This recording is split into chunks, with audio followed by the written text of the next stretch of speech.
This is the broadcast from City Hall, the home of the Greater London Authority. Please stand by.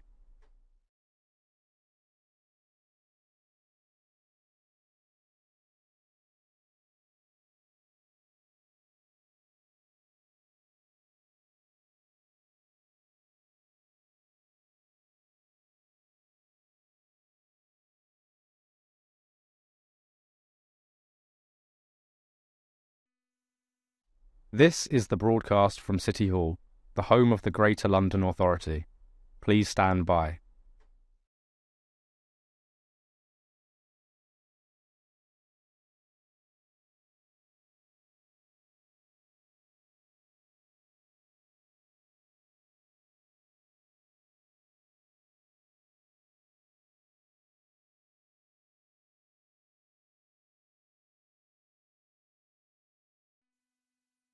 This is the broadcast from City Hall, the home of the Greater London Authority. Please stand by.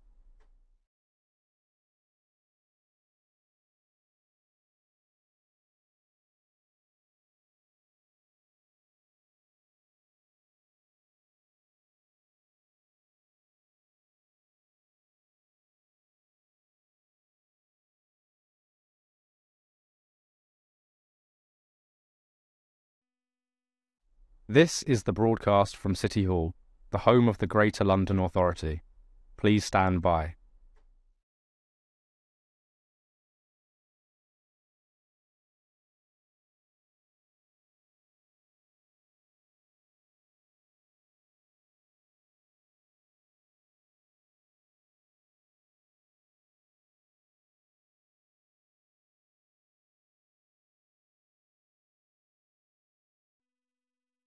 This is the broadcast from City Hall, the home of the Greater London Authority.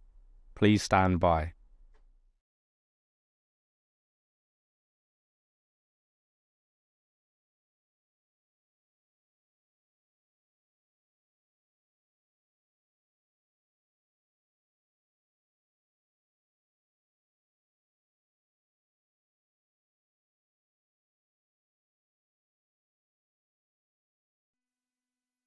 This is the broadcast from City Hall, the home of the Greater London Authority.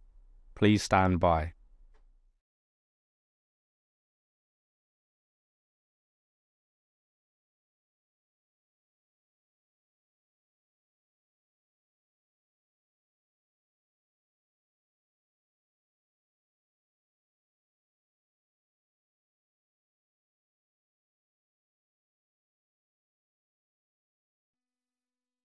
This is the broadcast from City Hall, the home of the Greater London Authority.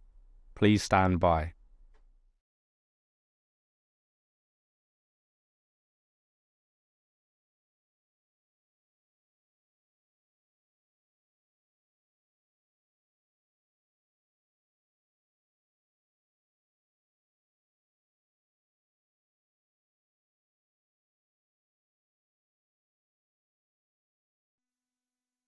This is the broadcast from City Hall, the home of the Greater London Authority. Please stand by.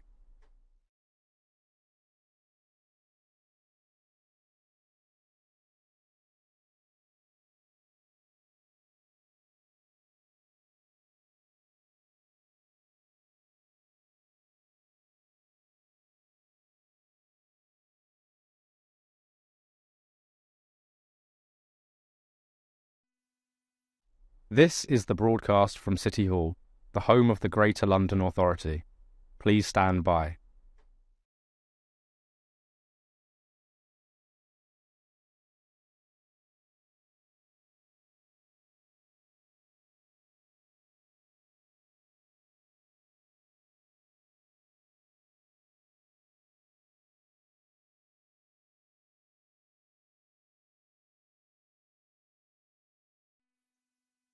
This is the broadcast from City Hall, the home of the Greater London Authority. Please stand by.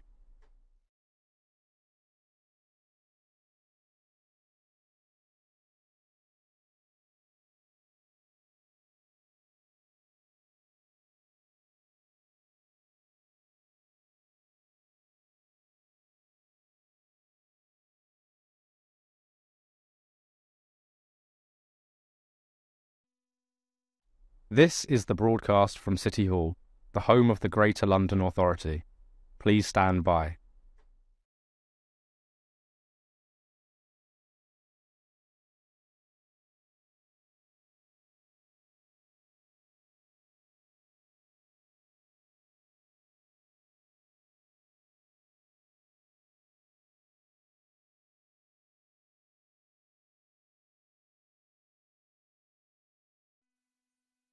This is the broadcast from City Hall, the home of the Greater London Authority. Please stand by.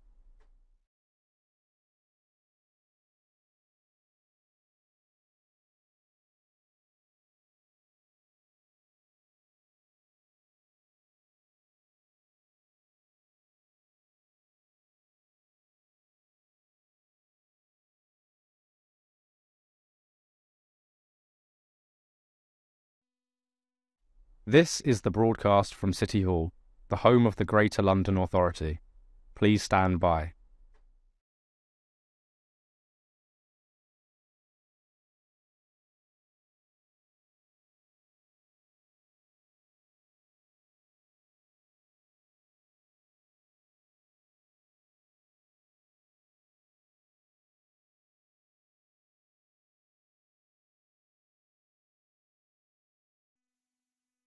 This is the broadcast from City Hall, the home of the Greater London Authority.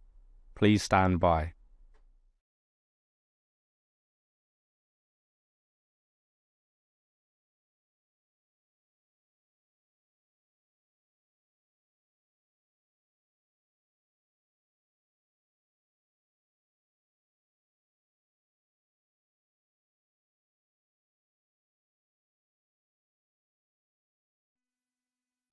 This is the broadcast from City Hall, the home of the Greater London Authority. Please stand by.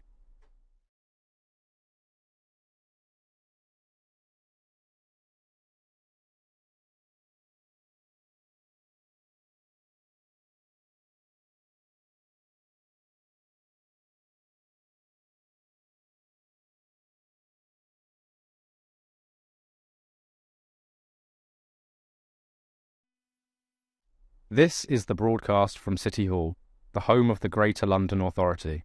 Please stand by.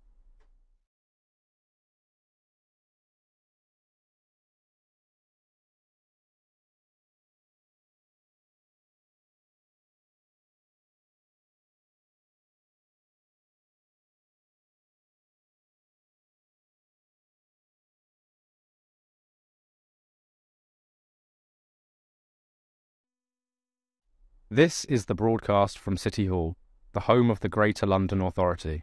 Please stand by.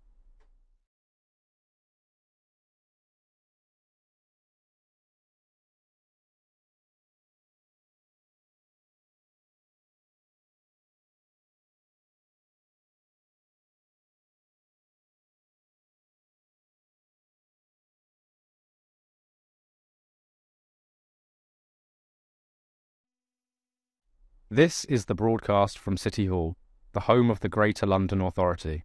Please stand by.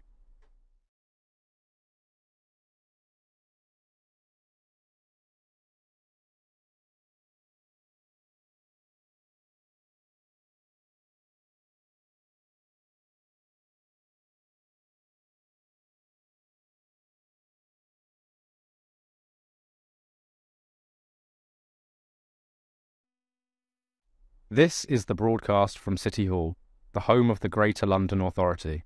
Please stand by.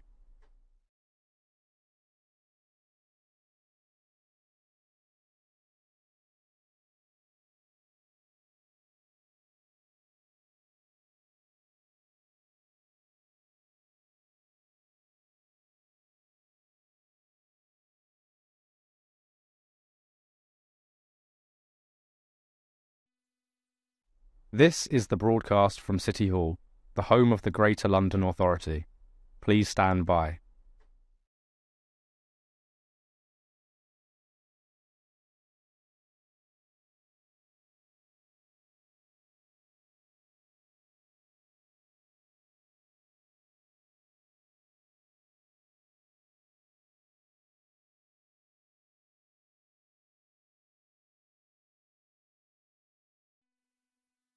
This is the broadcast from City Hall, the home of the Greater London Authority.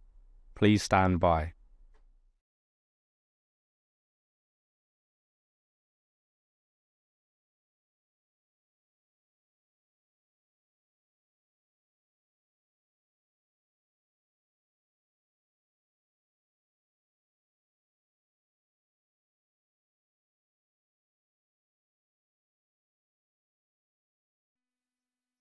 This is the broadcast from City Hall, the home of the Greater London Authority.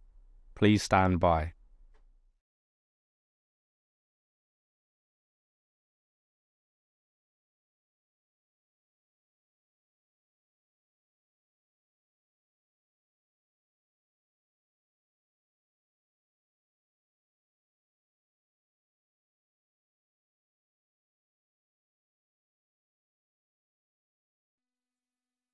This is the broadcast from City Hall, the home of the Greater London Authority. Please stand by.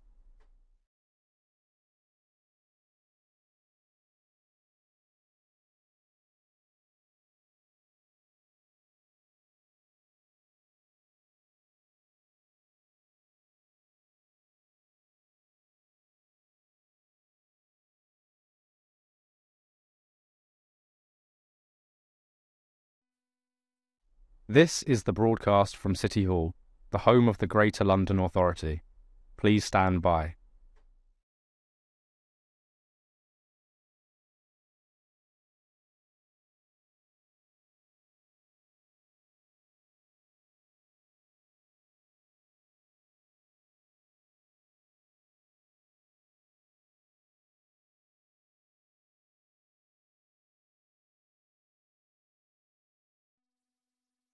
This is the broadcast from City Hall, the home of the Greater London Authority. Please stand by.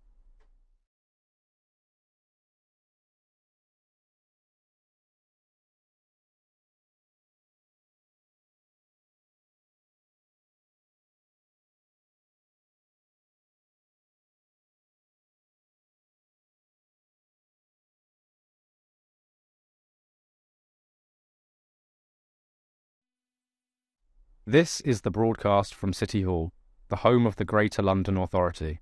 Please stand by.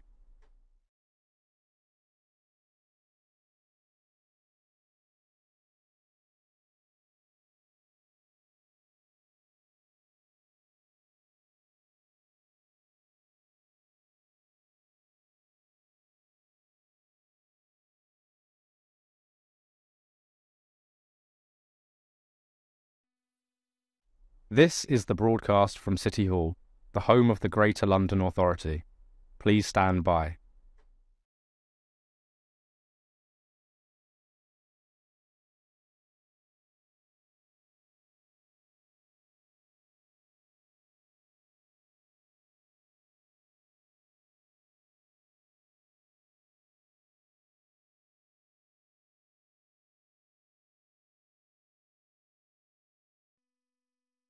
This is the broadcast from City Hall, the home of the Greater London Authority.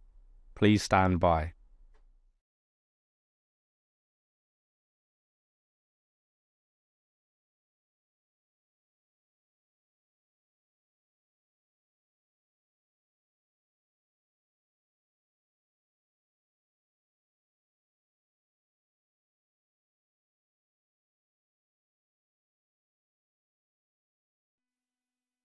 This is the broadcast from City Hall, the home of the Greater London Authority. Please stand by.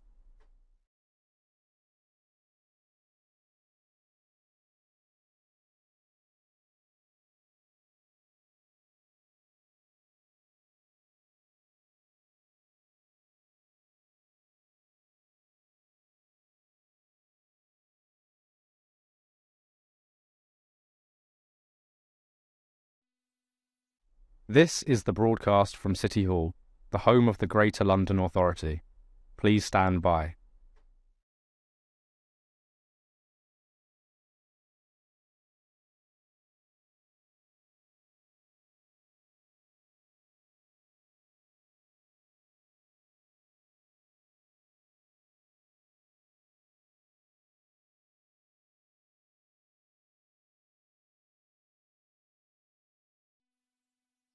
This is the broadcast from City Hall, the home of the Greater London Authority. Please stand by.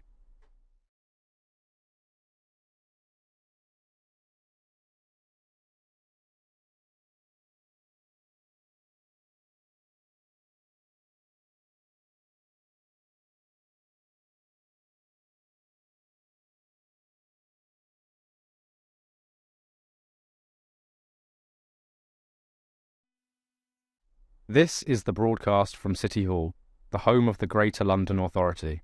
Please stand by.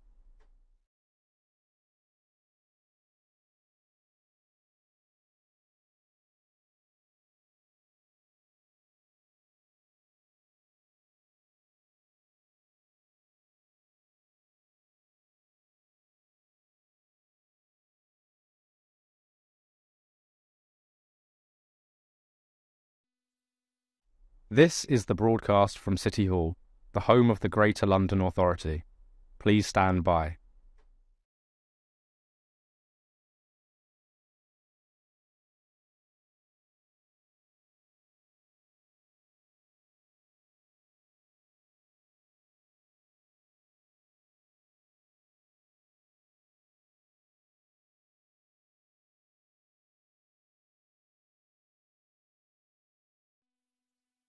This is the broadcast from City Hall, the home of the Greater London Authority.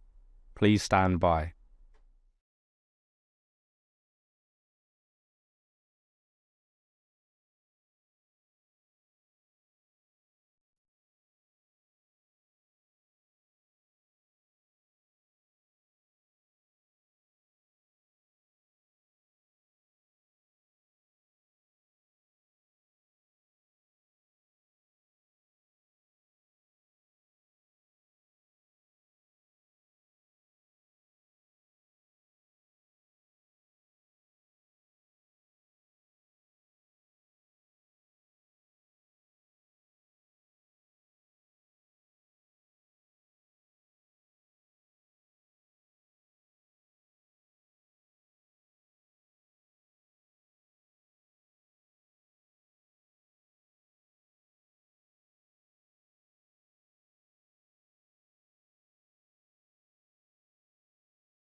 Good morning. Welcome to the Transport Committee. Can I welcome members, officers and public to today's meeting of the Transport Committee. The main item for discussion today is the first part of our investigation into transport safety. Please make sure that your electronic devices are switched off or on silent mode. Can I also ask guests and members to position their microphones so that they can be heard clearly, but not by the neck. If you need to move it, just pull it forward by the base, please, because it seems to be causing us problems. Also, hotspots. If anyone's got the hotspot on, could they turn that off? That does tend to interfere with the system. Thank you. There is a public Wi-Fi if you need Wi-Fi connection. Can I turn to Paul Goodchild and ask if we have any apologies, please? Yes, Chairman. Apologies for absence today from Assembly Member Moema, and Assembly Member Rogers is joining us remotely. Lovely. Thank you very much.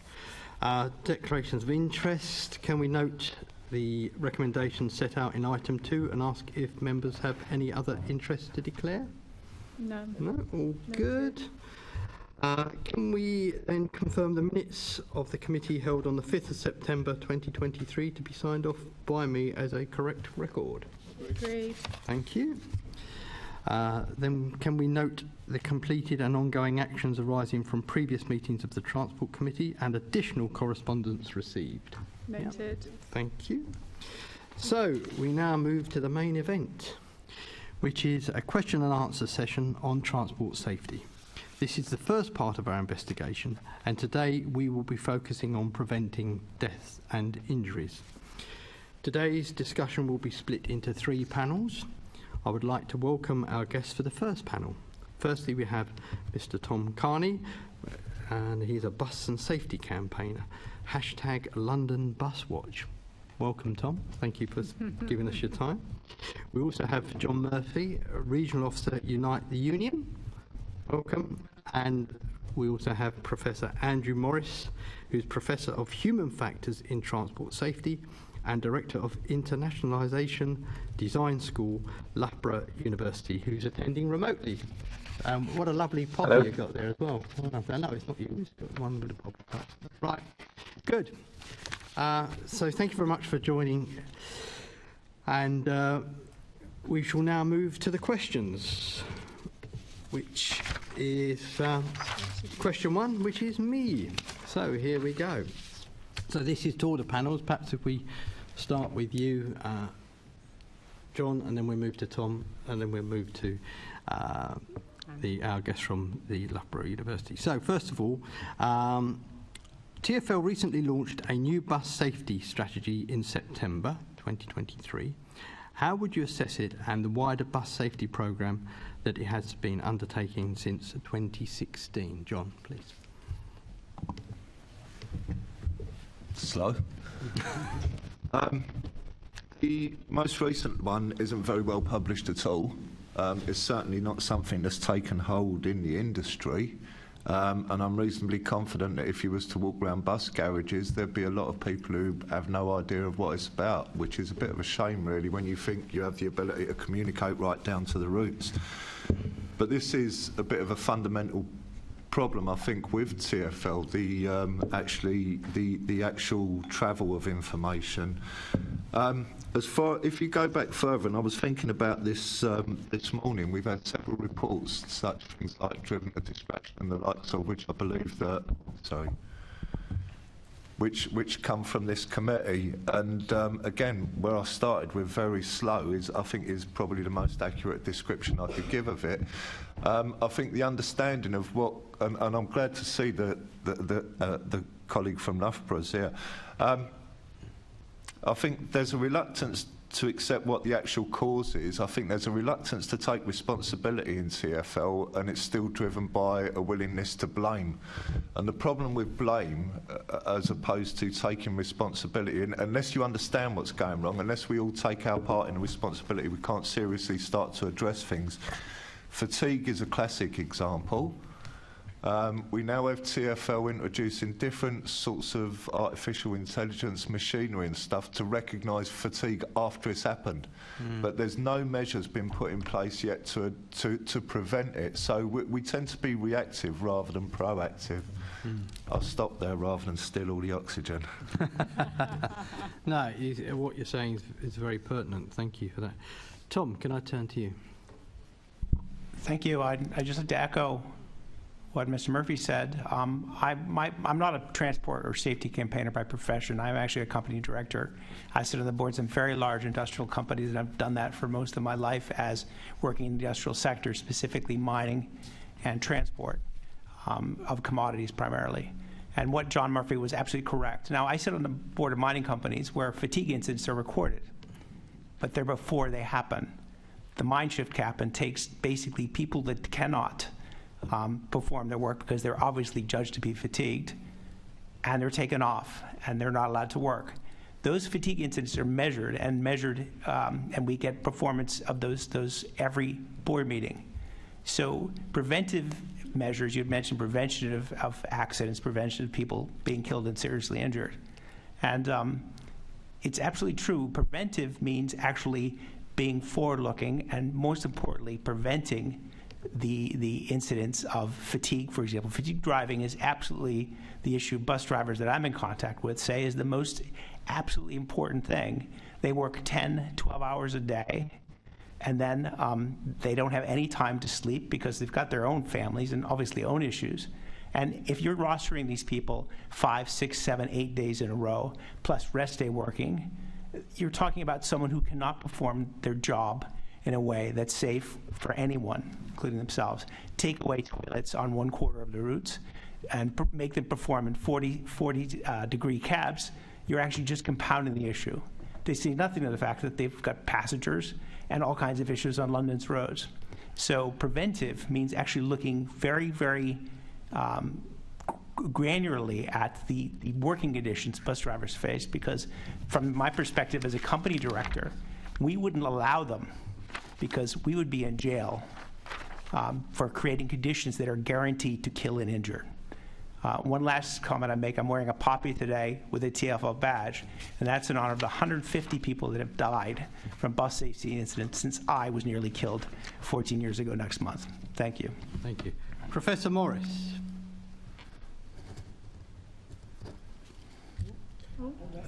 I think we've just lost the Zoom for a minute. We've lost him. All right. We will come back to you, Professor Morris, if you have any comments to make on that section. I'm now turning to Assemblymember Garrett. Thank you, Chair. Ask you, John, first of all, thinking about the number of people killed or seriously injured by bus, it's increased. So obviously we've had this pandemic period which kind of throws every figure on every topic known to man. So we're sort of thinking about comparing the pre-pandemic norm with where we are now, sort of post-pandemic. What we're seeing is that people hospitalised and killed by buses has increased, compared with before versus now. I was just wondering if there are trends that you or your members are seeing that you think are contributing to that, because obviously the trend should be down. It's it's at best flat and it's really slightly going up. So what do you think are the trends that are driving that? I think it's really important to notice the way that the streets are changing nowadays. And one of the standout things, and I don't know if anyone's ever seen it, anyone here ever nearly been run over by a scooter? A scooter that travels at about 30 miles an hour, weaves in and out of traffic. We don't necessarily, and bear in mind, the roads that we have, 100, 200 years old, we don't necessarily have the roads to cater for what we've got here. We historically had blind spots on lorries and buses that were involved in incidents with cycles. I think it's moved. That's still a risk that's still there. Obviously, big vehicles, small vehicles colliding with one another. You look at different parts of Europe and we tend to filter off the traffic. So I think it would be difficult to ignore a correlation between the introduction of the cycles, the scooters, in conflict with heavy vehicles. I think if you look at the actual... That aside, if you look at the actual bus industry, and some of the things that have been said already are quite relevant.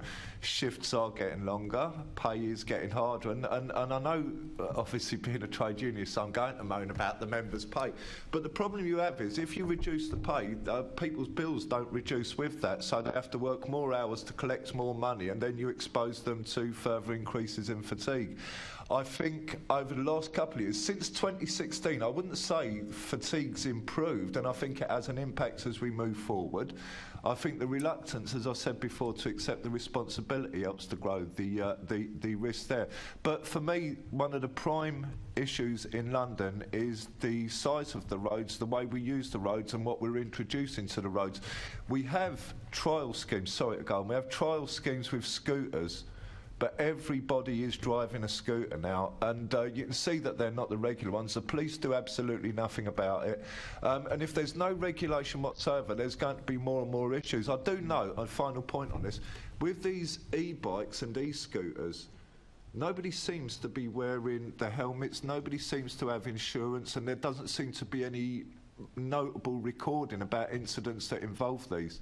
So I don't think we have the full facts as to what's actually going on in London, but I think even someone who has difficulty seeing this would understand big vehicles and small vehicles that can barely be seen don't necessarily mix well. Thank you. On fatigue, one of my colleagues, I'm very interested in that, but actually one of my colleagues will be asking about that shortly, so I don't want to delve into that too deeply, except just to acknowledge I think that's something we've spoken about quite a bit, and we spoke about it actually with trams a few weeks ago. On the e-scooters, obviously there's two sorts. There are the trial ones, and then there's the sort of the quasi-legal personal ones, which are obviously legal to buy and own, but illegal to ride on the road. So is it both sorts that you're looking at? Because obviously, I mean, for example, my constituency, there's no e-scooter trial in it or anywhere near it, but we still see e-scooters on the road. So I don't know if there's one or the other of those types that is more of an issue. No, I think it would be. I don't think the data's there to say whether one is better or worse. But I think the problem we have is there's people who have no training. And for me, it's a strange business. Up until a few years ago, if you rode something that was propelled as fast as an e-bike, you would wear a crash helmet, you would have a licence, you would have insurance. Then there's just not these requirements with that. So I think there's a bit of blind eye turning towards this because an e-bike though goes the same speed as a normal bike. Sorry? An e-bike goes the same speed as a normal bike. So they're limited by law to 15. Obviously there are some that have been illegally modified.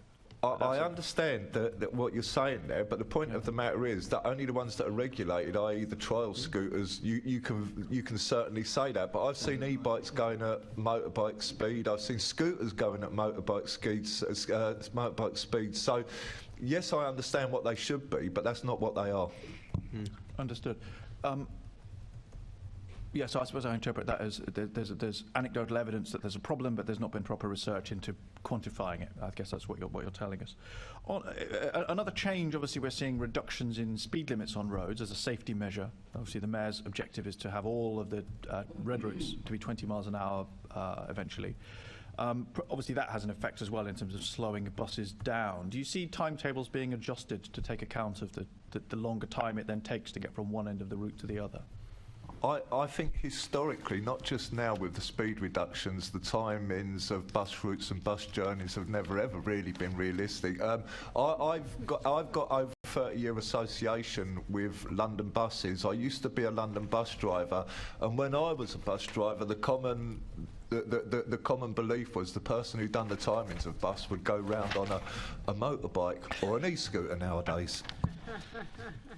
So that's, I mean, all I'm just conscious of is when you talk about changes, so that maybe that's always been true, but it seems to me now the processes of checking and confirming and sort of bearing down, if you like, on drivers to stick within the law, like buses that have speed limiters, is greater. But if the timetable hasn't changed, I mean, does that have an impact on safety? Presumably if drivers feel they need to try to keep going and make time.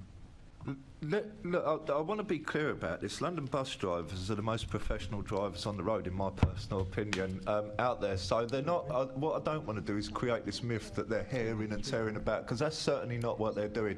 By and large, even before speed restrictions were put in place, bus drivers stayed within the law, because if they don't, they lose their licence and that's their job gone in turn. So this isn't about the bus driver, and I don't think it's necessarily about the speed. There's always been a pressure to maintain time on London buses and to maintain distances between buses. So I don't think that's necessarily changed for better or worse. I think it's still there, always was there. Understood. And in terms of, obviously you hinted a bit about data and lack of it. Do you think that TfL make enough data available in terms of, accidents, particularly serious ones, hospitalisations, fatalities? Do you think we have enough visibility as drivers, as operators, as scrutineers, as the general public? Is there enough information from TfL, do you think, about what's going on? What are the drivers of accidents? I think there probably is enough information, but it's not about obviously it's going to be about the quality of the information and what you actually do with the information. Now, for me, personally speaking, and I might just be Mr. Anti, but for me personally speaking, a lot of this information comes back, and it goes back to that thing about lies, damn lies, and statistics. I think there's a willingness, and not just with TfL, but with a lot of corporations, to interpret the data in the way that you perhaps want to be interpreting it. So I don't think it's necessarily a case of there's not enough information. It's about how we use the information. Okay, Tom, did you have anything to observe on that? Don't forget to turn your mic on. Thank you. I think Mr. Murphy pointed out an important point. The roads have changed, and you pointed out a point that the contract conditions, the priorities of the contracts haven't changed. In other words, timeliness is hugely important. That is the primary factor by which the bus companies are rewarded on. Other issues that have changed is the number of bus drivers has decreased. The mileage they're doing is decreased, and actually the number of buses on London's roads have decreased. Looking at some of those vectors, that data is published. Look at those vectors, you would expect that crashes and safety incidents would decrease because there's less of a presence of these on the road, but it's not the case. The other issue is about the workforce. We know that bus companies are using more and more agency drivers. And we don't know how those TfL has said that's up to the bus agencies who for these drivers to vet them and make sure everything's okay. But the point is, if you have more and more agency drivers who aren't vetted, these are mom and pops basic operations that are hiring these drivers, then you've got a situation where the workforce might not be dedicated to safety, might not be inured with the strong safety culture across bus drivers, across unions, and they might risk things. They might actually listen to their controller, which tell them they have to make time. And as a result, I think we have a big problem here that the workforce has changed, and TfL's metrics for measuring performance haven't. Understood. And actually, Tom, you were talking earlier about being a company director. One of the things I was surprised to notice, so it's actually possible to find the data on how many accidents there are, how many hospitalisations, how many deaths due to buses on London's roads. It's quite a lot. It's quite hard to get the data. I was a bit surprised to find that the Commissioner's report to the TfL board doesn't seem to routinely include that information. Is that, Yeah, I was very, very disappointed by the fact that the mayor rejected your very modest, it's not a big ask to say, if Vision Zero is important, why don't you report the deaths and serious injuries generated from the only operation you actually control. TfL, there's a lot of arm waving, there's a lot of reasons why they can't do things, but the thing that's staring them in the face and the mayor in the face is that he actually controls one fleet in London. He's the monopoly buyer. He's the monopoly buyer of bus services. And if he can't change contracts to make safety a priority, like Boris Johnson on the 1st of February of 2016 promised, and the first thing that Mayor Khan ditched in his world-leading bus safety program, then we have a problem. We have a mayor who's not using the contract rights that he has to enforce safety. Okay, thank you, Tom. I see John from Loughborough University back with us. I don't know. Andrew, sorry, I'm looking at the wrong page. Andrew, even, also at Loughborough University. I don't know whether I think you went and came back, so I don't know if you missed part of what we were just saying. I was just looking at the drivers of safety trends on buses in London, and particularly looking at the pre-pandemic trend versus now, and kind of cutting out those couple of years. Seems to be getting worse, not better.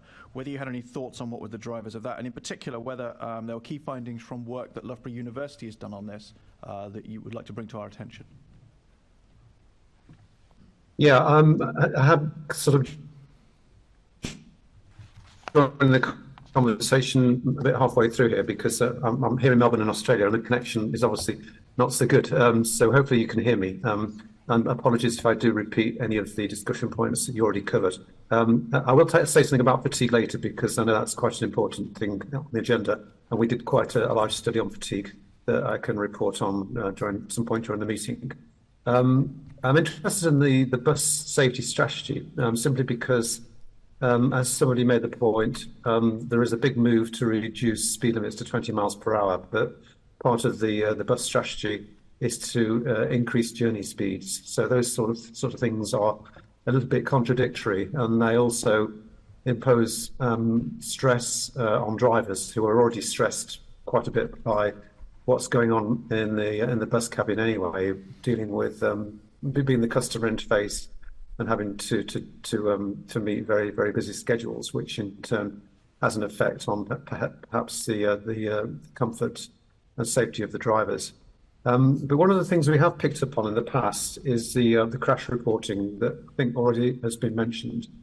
There is quite an inconsistency of data across all of the bus operators. So they all have an obligation to collect data when incidences occur on the roads, and even more so if there is a fatality or a serious injury.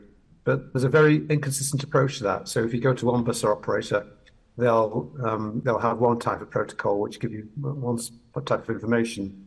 If you go to another operator, then it's completely different. So there's no consistency about what's been sort of fed into the database that TfL ultimately manage. And it is our view that there needs to be a complete overhaul of the reporting systems that are used or implemented whenever a serious crash occurs involving buses, so that a consistent approach is taken amongst the bus operators, and they do a very in-depth examination of the nature and circumstances of that particular crash, so that the data that's coming in across the board within the TfL region is consistent and then can be analysed to provide the evidence base for policy making. That's very interesting. So do you have you did break up slightly there, but I think what you were saying was that there's inconsistency between bus operators in how they investigate safety incidents, and you think there should be consistency. Do you have a blueprint of what that, a sort of recipe, if you like, of, you know, if you do it this way, this would be a good standard approach across the board? We've used various protocols in the past, and I think any of those could be modified quite simply into something that could be consistently applied. But I wouldn't say we've got something that's sort of oven ready, if you like, ready to go and can be implemented immediately. But with a few modifications, I think it wouldn't be too difficult to come up with some sort of reporting system that could be consistently applied amongst the bus operators. I think having the evidence is really crucial to being able to formulate policy that's based on what's really happening in real-world accidents. I think that's fundamental to safety. Yeah, so I agree. So fundamentally, it's about having a consistent approach across the board. I think that's important. Correct, yes. The other thing you just hinted at was this tension between speed limits, which are reduced for safety, and then the pressure that puts on the driver. I don't know whether you... we heard from John earlier about, you know, perhaps not the new problem of timetable pressure. I mean, presumably you would like to see a review of the routes, so that of the timetables. I mean, so that if when a bus driver sets off along a route, the amount of time that they're required to take to complete that route is sort of assessed against reality, rather than, I don't know, whatever historical time has been set against it. Well, that would make sense in my opinion. I mean, part of the bus strategy says that faster journeys must be part of it. So a faster and more efficient network will 10% quicker than 2015, for example. And yet that goes against the grain of introducing speed limits or reducing speed limits to 20 miles an hour in some of the zones in London. So you're wanting to have faster journeys, but you're effectively slowing the buses down. And that's got to put pressure on the bus drivers if they're expected to get from A to B within a specific period of time. And maybe that alters driving styles. I know the comment was made about London drivers being very, very professional, and I don't doubt that for a minute. But if they're under pressure to get to their destination from their origin within a specific amount of time, then does that impact on driving style and therefore, in turn, impact on passenger comfort and safety? Do you know if there's any research on that question? I mean, it's a sort of logical hypothesis. Do you know if there's any research on it? In what sense? I was just thinking, London is probably not the only city that's reducing speed limits for safety. That seems to be a widespread phenomenon. And equally, we're not the only city with buses. So the tension between lower speed limits for safety and then the countervailing pressure on drivers, is that something that's occurred elsewhere, I wondered? I think there's definitely an impact on safety in other transport modes, but what happens in buses, I think that's quite new as yet. And I'm not sure there's been any other studies elsewhere in the UK that have actually looked at that and whether it's had an impact on bus passenger safety. So maybe there's something to be done there. Yeah, I was just thinking there's an opportunity for TfL to show some leadership. You mentioned fatigue, but actually one of my colleagues is going to ask about fatigue shortly. That's a very important issue that we're going to look at separately. So yes. Thank you very much. I think that's it from me. Thank you, Chair. Tom, I saw you indicating. International Bus Benchmarking Group data, which Caroline Pigeon successfully campaigned for TfL to release every year, shows TfL benchmarked to other international worldly cities. And this is all standardized. It's run out of Imperial College. And the 21 data shows that TfL ranks the lowest quartile for vehicle collision safety. Average commercial speed, it's again on the lower group. And punctuality, it's higher. Cost efficiency per vehicle is it's in the middle. For commercial income per vehicle, it's toward the highest. And network efficiency, and this is the important thing to remember, 60% the cost of a bus is the driver. And anything that claims that the system's getting more efficient, that's returning money outside the system, is disproportionately affecting the pay packet of the bus driver. So just remember, any efficient network is going to disproportionately affect people that are currently in the system. So I would argue this benchmarking data, they won't let you compare the other cities, but this contains basically the solution to the riddle. If you incentivize time and pay for time, safety will suffer. John, you indicated. Yeah, thanks, Chair. Look, I think I need to say this because I mean, there's always a danger that the minutes might not accurately reflect what we're saying. Look, there should be no objection to managing speed limits and reducing speed limits. I think it's proven that a lower speed impact has less of an impact.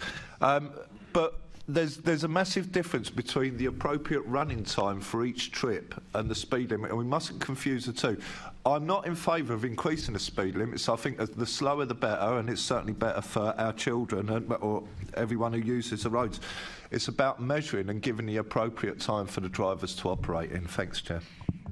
So just a quick one to Tom on bus speeds. Have you got any information on bus speeds? Yeah. TfL's very information on bus speeds. Yeah. TfL's very meticulous about giving bus speed data. And bus speed data, as you know, across the network has gone down since 2016 as congestion has increased. Okay, thank you. All right, Assembly Member Pigeon. Thank you very much. I've got a question to you all about the bus safety standard. So I wondered what your thoughts are on the impact of the bus safety standard in increasing the safety specifications on London's bus fleet. It seems, certainly from outside, that TfL's leading the way in this area. But is it prioritising the right things? Does it get the right balance between looking at the new fleet but also retrofitting sort of technology to the existing fleet? Because we know buses are having to work longer in London because of budget pressures. Perhaps I could start with you, John. No, is the short answer. I don't think it's geared up for the right way. I think the way we're looking at now,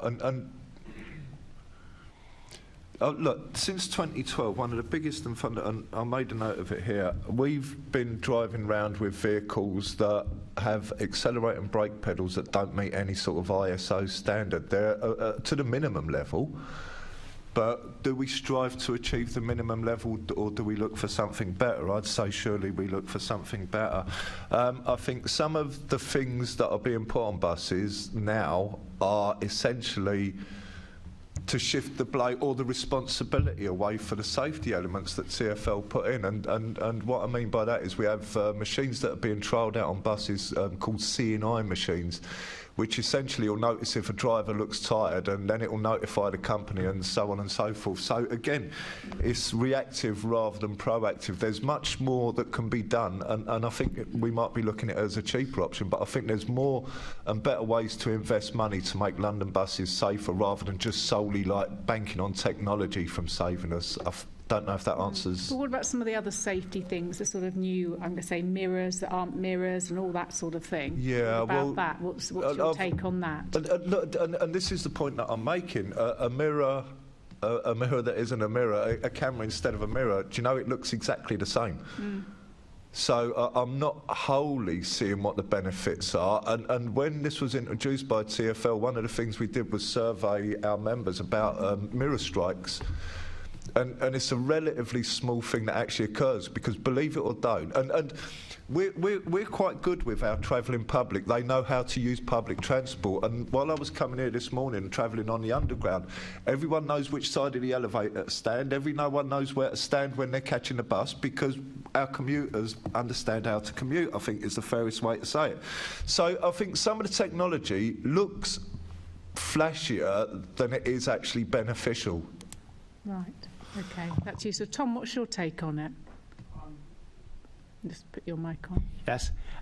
Look, I want the bus safety, the original 1st of February 2016 had it very clear that it was update TfL bus contracts. Over the next 3 months, TfL will updating bus contracting system, will develop safety incentives to incur a bigger focus of safety. The bus safety standard kicked that ball way down the field. If you're going to have every new bus, you're really talking about any solution to safety is 2040, 2050, 2060, depending when these buses are retired. And that was a deliberate effort to replace an urgent and contractually based measure by a technological one, which is much further in the distance. And I think that was a major failure. Like I said, back to the mayor has the contractual right to impose safety conditions on bus contractors. He's the only one paying their bills. And as a company director, I know that when you're the only person buying a service, you can actually dictate a lot of terms, which may not be in a market, but it's certainly, if you're the monopoly buyer, you can actually dictate those terms. He's not doing it. Great. Okay, thank you. And Andrew, what's your take on the bus safety standard and whether it's being prioritised in the right way?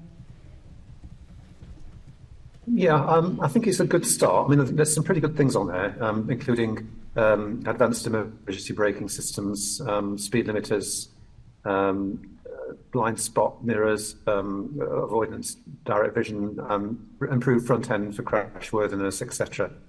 But there's still more to be done, I think. And one of my colleagues mentioned that the ergonomics of the driver cockpit, if you like, is still, he would say, relatively ad hoc at best and willfully obstructive at worst. And there's still a lot that could be done in terms of things like controls and switches and human-machine interface, audible warnings and messaging, and still there's issues with pedal confusion, etc. So on the one hand, I think improvements have been made, and there are lots of very good safety innovations on the modern fleet of buses. But from a human factors and ergonomics point of view, I think there's still a lot that might cause confusion, and this is not a good situation for the driver. If you're overloading them with things to remember or things to learn within the driver cockpit, then that will impact on their driving style ultimately, and that sort of reflects on passenger safety, of course. Yeah, lovely. I think we'll drill into more of these areas as we go forward. Thank you, Chair. Thank you. Assemblyman Berry, you wanted to come in? Thank you very much. And I want to ask questions to later guests as well about this. So I'm quite concerned that there seems to be a large proportion now of the incidents and injuries that occur are while the bus is braking or accelerating or pulling away from a stop, and that slips, trips and falls within the bus seem to be quite a persistent problem.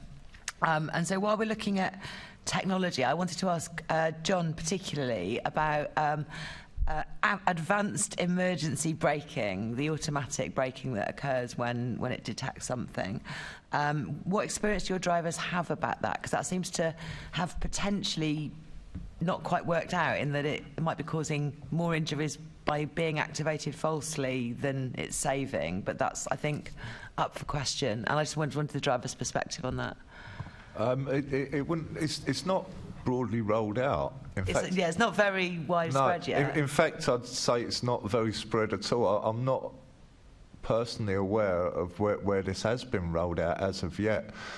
Look, again, not necessarily because of the method of braking. There'll be an issue with style of braking. If you stand on the brakes in anything, you're going to be propelled forward. I think there are several factors to this, and historically there always have been.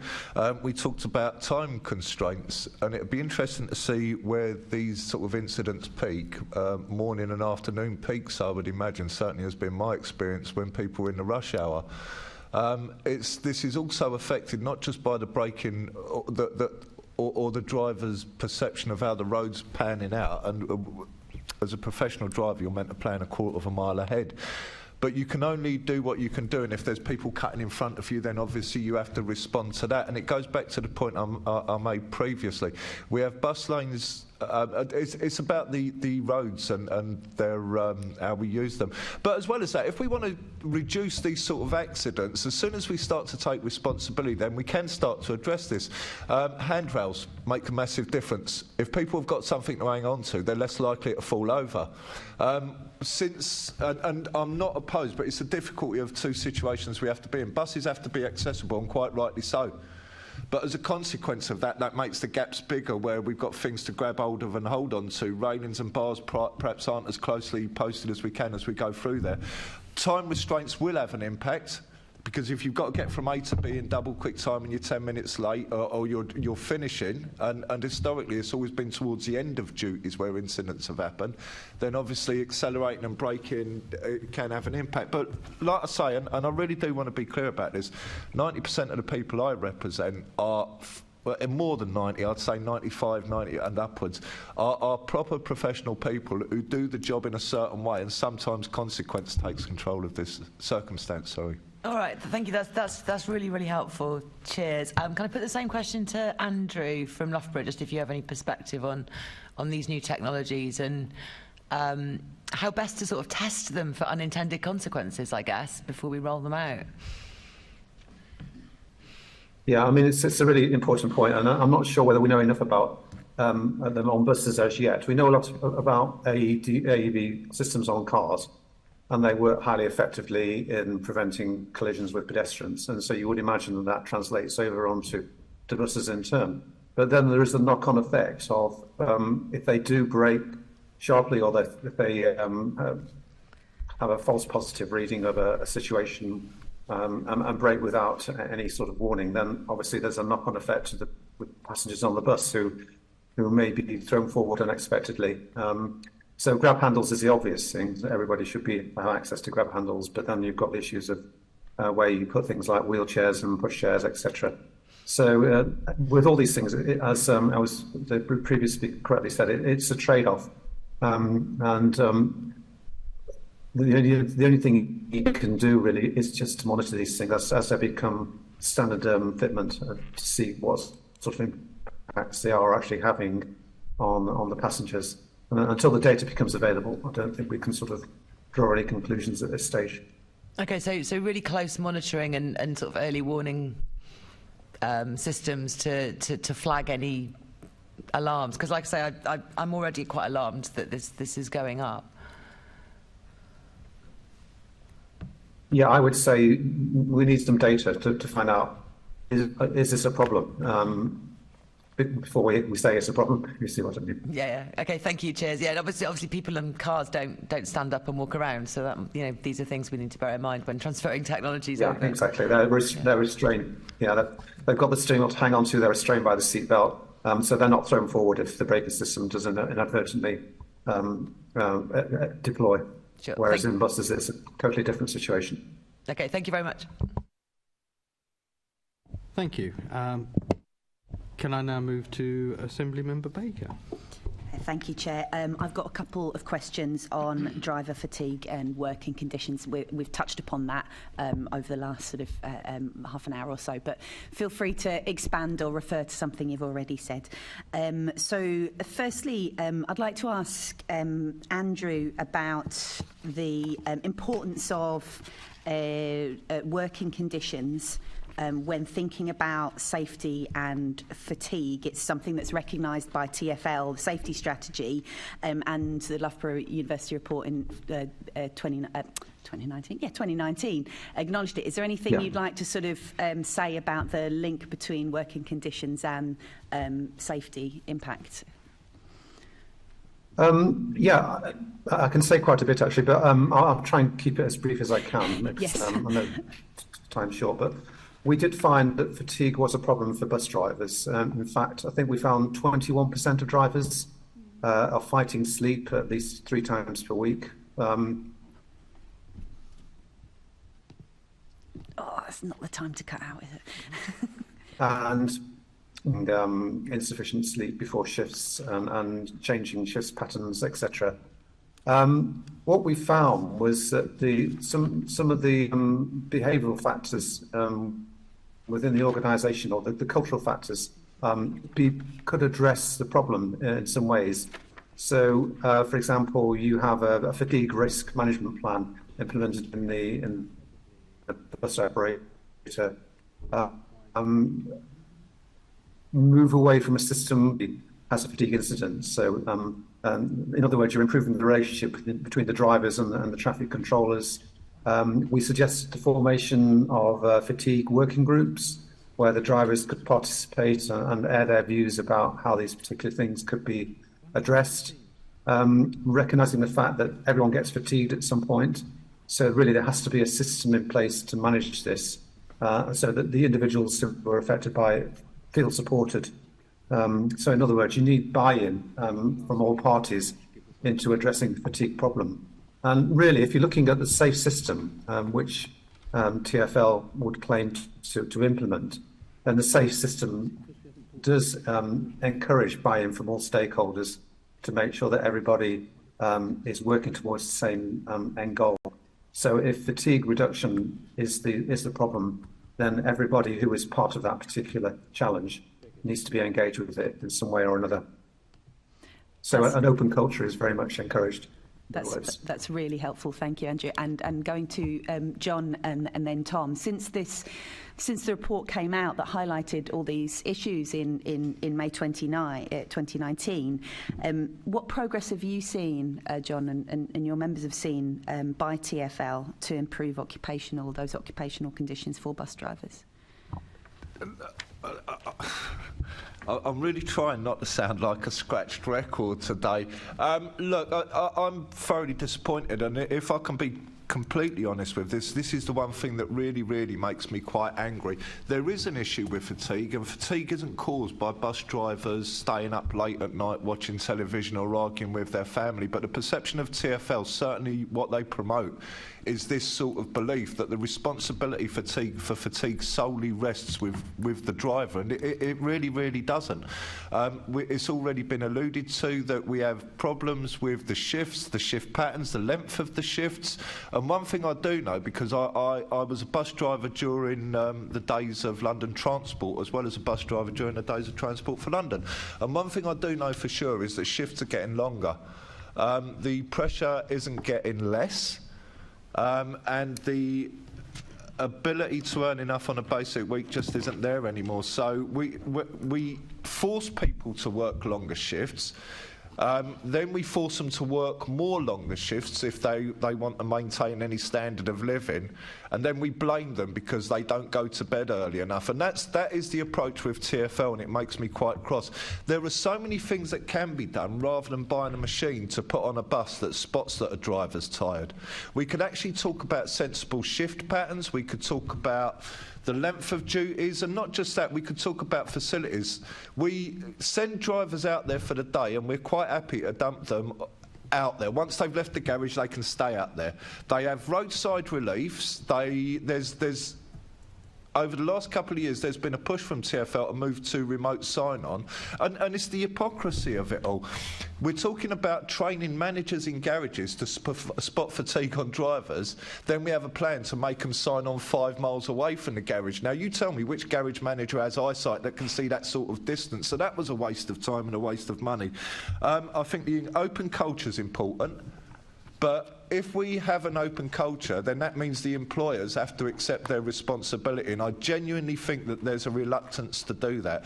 One of the important things to understand as well, and I was thinking about it when it was talked about previously, when a bus vehicle is involved in an incident, more often than not, the bus company has a very, very high excess payment to make.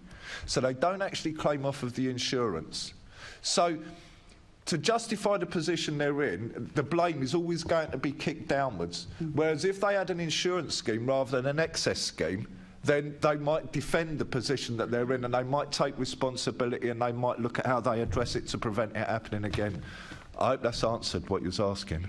That's really helpful. Thank you, John. And Tom, so that question of are you aware of, since 2019 and the report, any improvements? I think the bus safety standards can be summed up as the beatings will stop when morale will improve when the beatings stop.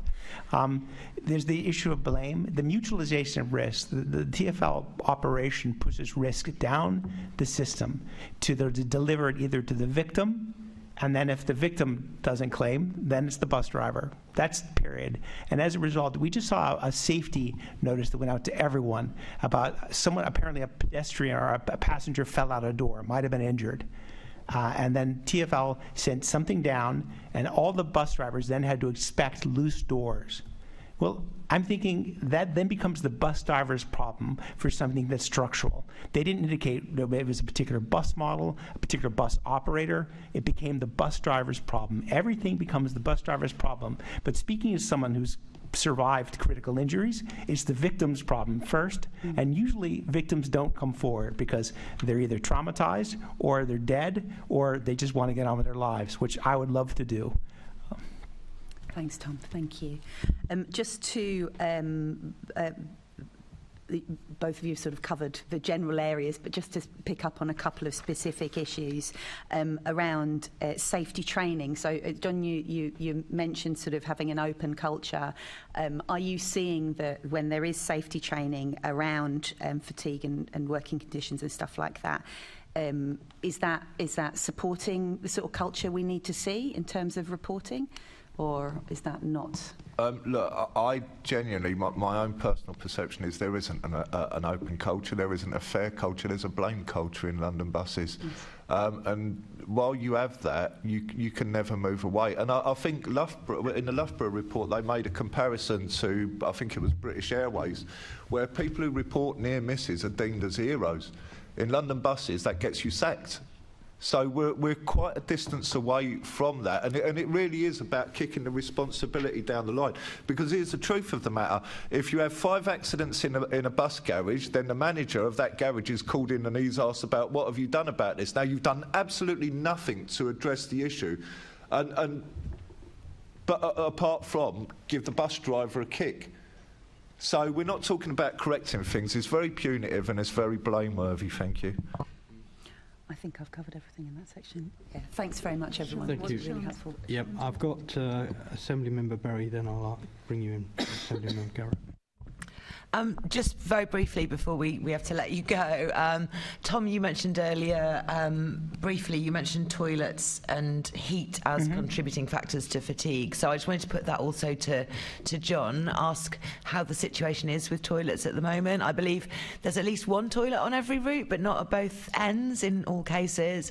And I know that following a complaint last year by a bus driver, I've been asking about heat in cabs as well. So I wanted to get your feedback on where we are with both of those things.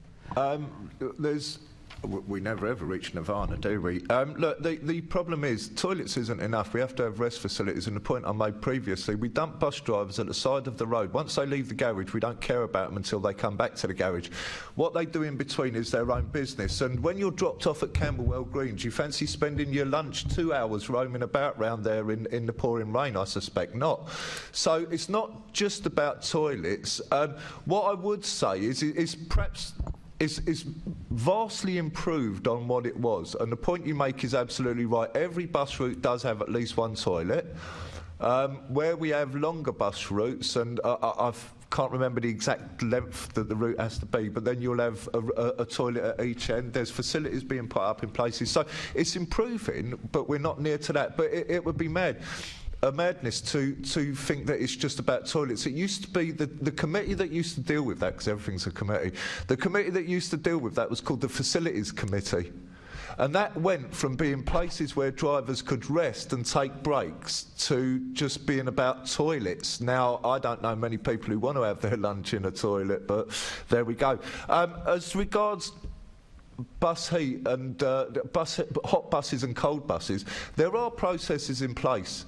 But rather than worry about adhering to the process, and what that is basically is you'll do a journey in your bus. If it's hot or if it's cold, then you'll sub the bus and you'll change the bus for another one that's meant to work. That's okay as long as people have got the confidence to do it. It would be much better if we could work out a way to warm these vehicles, because incidents will happen when drivers have numb hands and numb fingers from the cold, and that's what's coming soon. I hope that answered. Okay, yeah, very helpful, thank you. Assembly Member Garrett. Thank you. Actually, John, just on that point about cold, obviously heat's also an issue. You're satisfied your members have got adequate air conditioning in the buses to keep them cool? Particularly, obviously, we're seeing hotter, that really sustained like 35-degree heat in the summer. We had it in June this year. When I challenge TfL, often what I hear is that it's fine, and to the extent it isn't fine, it's improving. Is that what your members would say, do you think? I would say it's absolutely nowhere near to what we need it to be. It is improving, but look, the difficulty you have with a bus is, in essence, it's a greenhouse. The doors are frequently opening and closing, so you do need some sort of super boosted, and I'm not going to pretend, you can tell by my language, that I'm not any sort of technical expert on air conditioning. There's a long way to go before we get to where we are. All I'm saying is that we have processes in place now, what drivers can take to remove themselves from risk. To address this, we need, and we're a long way addressing it. And what Tom said sounded, sounded very, very optimistic. That we might have it done within 40 years. Me personally, I think you may never ever see it, because it's such pigeon steps to get to that place. What would help is if we could have suitable air conditioning on the bus. That would solve a lot of problems. But specifically, you're talking about within the cab and not the whole bus, because obviously the cabs are quite enclosed, aren't they now? I don't mean to be that person, but my responsibility is to look after my members. So the starting point is the cabs. But equally, as a PCV licence holder, I do recognise, and most bus drivers will, that the number one rule is your responsibility towards the passengers and safety and comfort. So we want them to be okay, but there's a problem, and we fell into this going back to 2012 when we introduced that new bus for London. It looked very nice and it sounded very trendy, but it was rubbish. The batteries didn't work on it, the air conditioning didn't work on it, and the windows didn't open. So since then it's sort of slid into a pattern there. For me, it starts at the cab where the driver is. You need a cool driver, and that alleviates the risk that the other people travelling on the bus are exposed to. Yeah, I mean, if a passenger feels a bit sleepy and nods off, that's a lot less of a problem, isn't it? Andrew, if I could just ask just one quick final question about, specifically on fatigue and rostering. And again, we spoke to the trams a few weeks ago, and they've got a whole new system now since the Sandilands crash of how they manage rostering to avoid fatigue. I don't know whether that's something you've looked at. My sense is that London buses don't seem to be anywhere near the kind of standard that the trams have got to. We have looked into this a little bit, and we did come up with some solutions or potential solutions for rosters, including things like fatigue risk assessment and mitigation in scheduling and rostering, potentially protecting break and rest times to make sure they're preserved and that they're not interfered with by anything untoward, and that they're protected at all times regardless. Increasing running times during peak hours, that's a possibility. Providing more flexibility regarding driver shifts, especially when you're considering personal circumstances, but also within safe boundaries. But we thought ultimately there needed to be some sort of scientific basis to roster design. So at the moment it seems to happen on a very ad hoc basis. So maybe the lessons learned from the Croydon tram accident could be something to underpin from a scientific point of view the roster design within the bus system, and also so that the drivers ultimately understand the reason behind rostering changes, so that everything is explained to them carefully, so that you get buy-in from them and engagement at the end of the day. So those are the things, all the strategies we thought that could improve rostering. So that's your proposal, but as far as you're aware, that's not what's happening at the moment? I don't know whether any of those have been implemented by TfL. Understood. We've not looked into that. We'll ask We, them we've made our recommendations, and it's possible that some of those could already have been implemented. Okay, we will ask them in a little while. Thank you, Chair. Yeah. Thank you very much. Well, that brings us to an end of our first section. I'd like to firstly thank Tom, as always, for your insight into being a victim and all the hard work that you do throughout the year. Survivor. Yeah, well done. John, thank you for your particular insight. It's been very useful, and thank you for your frankness and honesty. That's really helpful. Andrew, I'm going to award you the record for the longest distance call-in of any guest I think we've ever had. What's the time there, by the way? Thank you. What's the time? It's coming up to 10 p.m. So right. Well, we better let and I'm catching a plane in 8 hours. Otherwise, you'll be suffering from fatigue. So, thank you very much, guests. We're now going to take about a 3-minute break to change the panel. Thank you very much indeed.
just welcome our panel for our panel 2.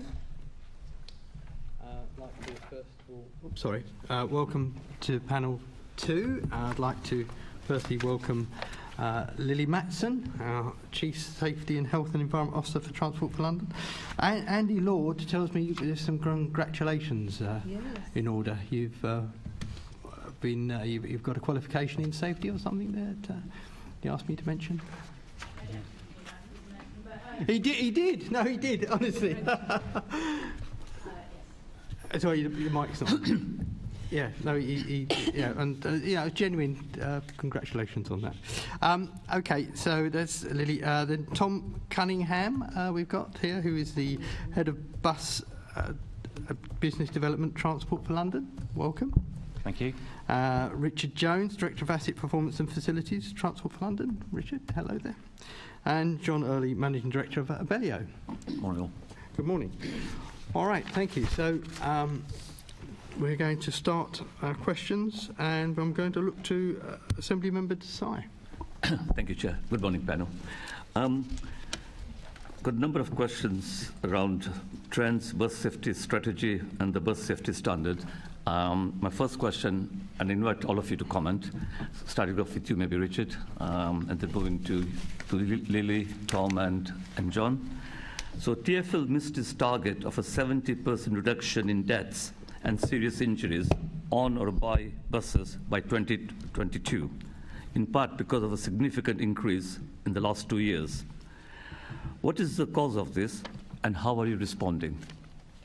Thanks. I'll actually pick up. Yeah. Yes, there we go. Morning, everyone. I'll actually pick up on this, if that's okay. Yeah, that's fine. And sort of give that general introduction on it. It's a very good, important place to start, because having sat through and listened to the earlier panel and a number of the questions raised, which were, I think, covered a lot of topics and important areas that we'll come on to, it is important to recognise the context of safety change within London. We, in 2018, when we set the Vision Zero action plan, set very demanding goals of that 70% reduction by 2022. And a 65% reduction in all collisions. Actually, when we look at the progress that London's made, it has outstripped other UK cities, and also the improvements on buses have been significantly in advance of what we've seen in terms of all surface transport. So at the end of 2022, we had seen a 61% reduction in the number of people killed on London's roads on or by a bus. When we look at we compare that to a baseline. When I talk about these reductions, it's compared to a baseline target of 2005 to 2009. So that, and then if we look at all serious and fatal, that is a reduction of 54%. So yes, we did not reach the 70% target. However, I would note in the years 20 and 21, we did actually, in the period of the pandemic, when the numbers of journeys were lower. So I think what that shows is it depends really whether your glass is half full or half empty. There has been progress. That progress is actually in advance of the reductions we've seen more generally. So there was a 52% reduction in all fatalities compared to the 61% reduction in terms of bus-related fatalities. We know that we have much further to go to reach that zero goal. And we have a safe system, which we'll, I'm sure, spend a lot of time talking about today. Some of the reasons why, and that this touches on your question, why we saw again an increase in 2022 was related to the fact that we were returning to pre-pandemic trends in terms of numbers of journeys. And passenger behaviour, but in particular around passenger behaviour, and I'm sure we'll come on to talking about slips, trips and falls, which are a key factor. There is some sort of post-pandemic legacy of people not holding on, and that can lead to more people falling over. But the most important thing to say is those trends are still downwards if we look at the period across the pre-pandemic and post-pandemic period, but still more to do. Yeah, I do have questions on slip, trip and fall incidents, but perhaps if I could bring you in now, John. We've heard from TfL, so what are your observations? So I think starting with the safety strategy, I think there's been progress made in a number of the 5 pillars. I think certainly as an operator we see fundamental change in technology on the vehicles and how drivers and frontline staff need to respond and react to those those vehicles and the training that they need. I think the safe behaviours from within the teams, from the training that TfL have done with operators and operators have done themselves, I think there's been a change there, and I think that's led to an improvement in post-incident response as well. I think there's still lots more that we all need to do essentially on this, but I think what has changed certainly since the strategy was first set, and I think now is that it's clearly it's changed. In the last 2 years, I think the streets have changed. I think we've seen the peaks have changed through traffic. I think the use of the road space, as mentioned earlier as well, around the increase in light vehicles, around the e-scooters, e-bikes, etc. I think how we respond to that as a whole network, as operators and TfL and all the frontline teams, I think there's still a lot for us to do to understand what that means and how we need to respond to it. Really. Thank you. So, very specifically, but slip, trip, and fall incidents, why are they increasing? Perhaps if I could come back to you, Lilli, and then maybe or Tom. Yeah, thank you. And just to pick up on the comments that Lilli's made, I think looking at the numbers, we have done better than we thought, or much closer to that 70% reduction. If you look at the number of injuries and fatalities outside the bus, we've made significant progress there, which is where the initial bus safety programme, the original bus safety standard, was really targeting pedestrian, cyclists, those outside the bus, to reduce the number of killed and serious injuries there, because that's where the biggest challenge was. What we've seen in the last couple of years is a downward trend there, but we've seen an increase in injuries on board the bus, linked to slips, trips and falls, potentially linked to drivers responding to incidents outside the bus and braking to avoid an incident outside the bus, and that creating a slip, trip or fall inside the bus. So I think there's a suggestion earlier on around looking at the unintended consequences of an action. That's something we need to look at a lot more, is what's happening now to customers on board buses and how much more work we need to do inside the vehicle to make that safer as well. And I think the other big change is that in a post-COVID world, people do seem to be less happy to hold on to handrails across all of our modes, particularly on buses, which does mean that the handrails that are there and the handholds that are there, which are well placed across the vehicle, in fact, it's very well regulated as to how far apart those poles should be, particularly on the lower deck. It does mean that when the bus does move unexpectedly, with perhaps a harsh braking or a turn, that therefore customers are more likely to injure themselves as a result of that. So we're looking at that now. It's emerging data that is changing, and as the witness earlier said, Andrew from Loughborough, we're making sure that we continue to look at that data and see where the trends are changing and how we need to adapt the bus safety programme to meet those changing figures and those changing behaviours. So can I just follow up by asking you, I think you've answered one of my two supplementaries, but demographics. So on buses, 90% of serious injuries involved a slip, trip or fall with people aged 65 years and over, who made up 1/3 of those seriously injured. How are you seeking to understand the demographics of those being injured in a slip, trip or fall, and how will that affect the solutions you're putting forward? Yeah, thank you. So really important that we do understand that, and absolutely right to identify that different customers have different vulnerabilities and different propensities to different behaviours on board vehicles, and that flows through to incidents and injuries that come from that. I don't think it's probably buses tend to have a broadly representative usage from across London, but with a slightly higher propensity amongst older population there. So we do have more older people using buses. There's potentially, therefore, we're also seeing that people who are perhaps older may not be quite as mobile as younger people, and therefore, if there is a harsh braking incident on board the bus, they may be more likely, therefore, to be injured as a result of that than perhaps a younger person might be as well. But that's the work we're looking at now, is to get into that detail and understand underneath that what are the reasons, and looking at the behaviour of the individual in that context and what we might need to do to change around the design of the bus so that we can hopefully design that out. So we're very conscious of the fact that we've got to look at what's happening first of all and understand that, and then find the solutions that we think are going to best address that issue. Okay, and so, my final question to you, Tom, and I think we already touched upon this, but I'll still put the question to you. One of the main factors in slips, trips, and falls was the bus braking in response to the behavior of other road users. So can you tell us more about why do you think that, given this increase, are we seeing a change in other road users' behavior or a change in how bus drivers are responding to it? Yeah, so I think, as John Murphy said earlier on, the roads are changing around us. There are more people walking and cycling, which is a good thing overall, because we're really keen to encourage more active travel, less dependency on the car, and people that use public transport also walk and cycle, and it's the right thing to be doing. But sometimes, I think what we're probably seeing more of is with more of those people around on the roads, and perhaps a bit more distracted now by mobile phones. Perhaps they've got headphones in, less aware of what's going on around them as well. That means that drivers are having to react perhaps to rather than perhaps being able to read the road ahead effectively as they could do, they're having to react in a much shorter time than they would have done before, and that means that sometimes they're having to brake harder, even though they're professional, as John said earlier on, John Murphy. The vast majority of drivers in London do a cracking job every day. They're professionally trained. They are really good at their job. They can only do that job, if people are, I guess, not walking out in front of buses, and if cyclists and other road users are using the road safely as well. And it's that recognition that we are part of that system on the road network. We're doing everything we can from a bus network perspective there, but we are operating in an environment where there are lots of other interactions going on around there, and it's the drivers preventing those incidents outside the bus, and I'm sure in many cases preventing fatalities and preventing many serious injuries out there.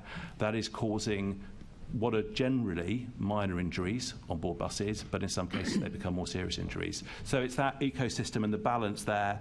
It's moving the challenging fatalities and the serious injuries, trying to reduce those to minor injuries is all part of the Vision Zero approach.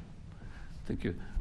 John, have you got anything to add to what Thomas already told us? I think John Murphy mentioned earlier on this morning around the increase in e-scooters, e-bikes as well. I think those behaviours from an e-bike, and I think legally they need to be held to 15 miles per hour, I think it is, before they change class. But what we see is that there are lots of modified e-scooters, e-bikes out there, and I think the increase in speed, the change in speed, can catch people out. I don't think, if you compare it to a normal pedal cycle, I think that acceleration that can be seen from an e-bike is actually quite startling, I think. And we see a lot of cargo bikes, we see delivery bikes, etc. So I think they filled the road space, and when we've got vehicles, around a quarter of our fleet at the minute is fitted with intelligent speed assist. When you've got buses that are held to 20 miles per hour, but you've got these lightweight vehicles that are swarming the bus, some of them on the curbside or coming around the vehicle on both sides, I think that then generates these harsh braking offences, essentially. So my final question, Chair, and this is, we'll start off with you, Lilli, on behalf of TfL, and then come to you, John.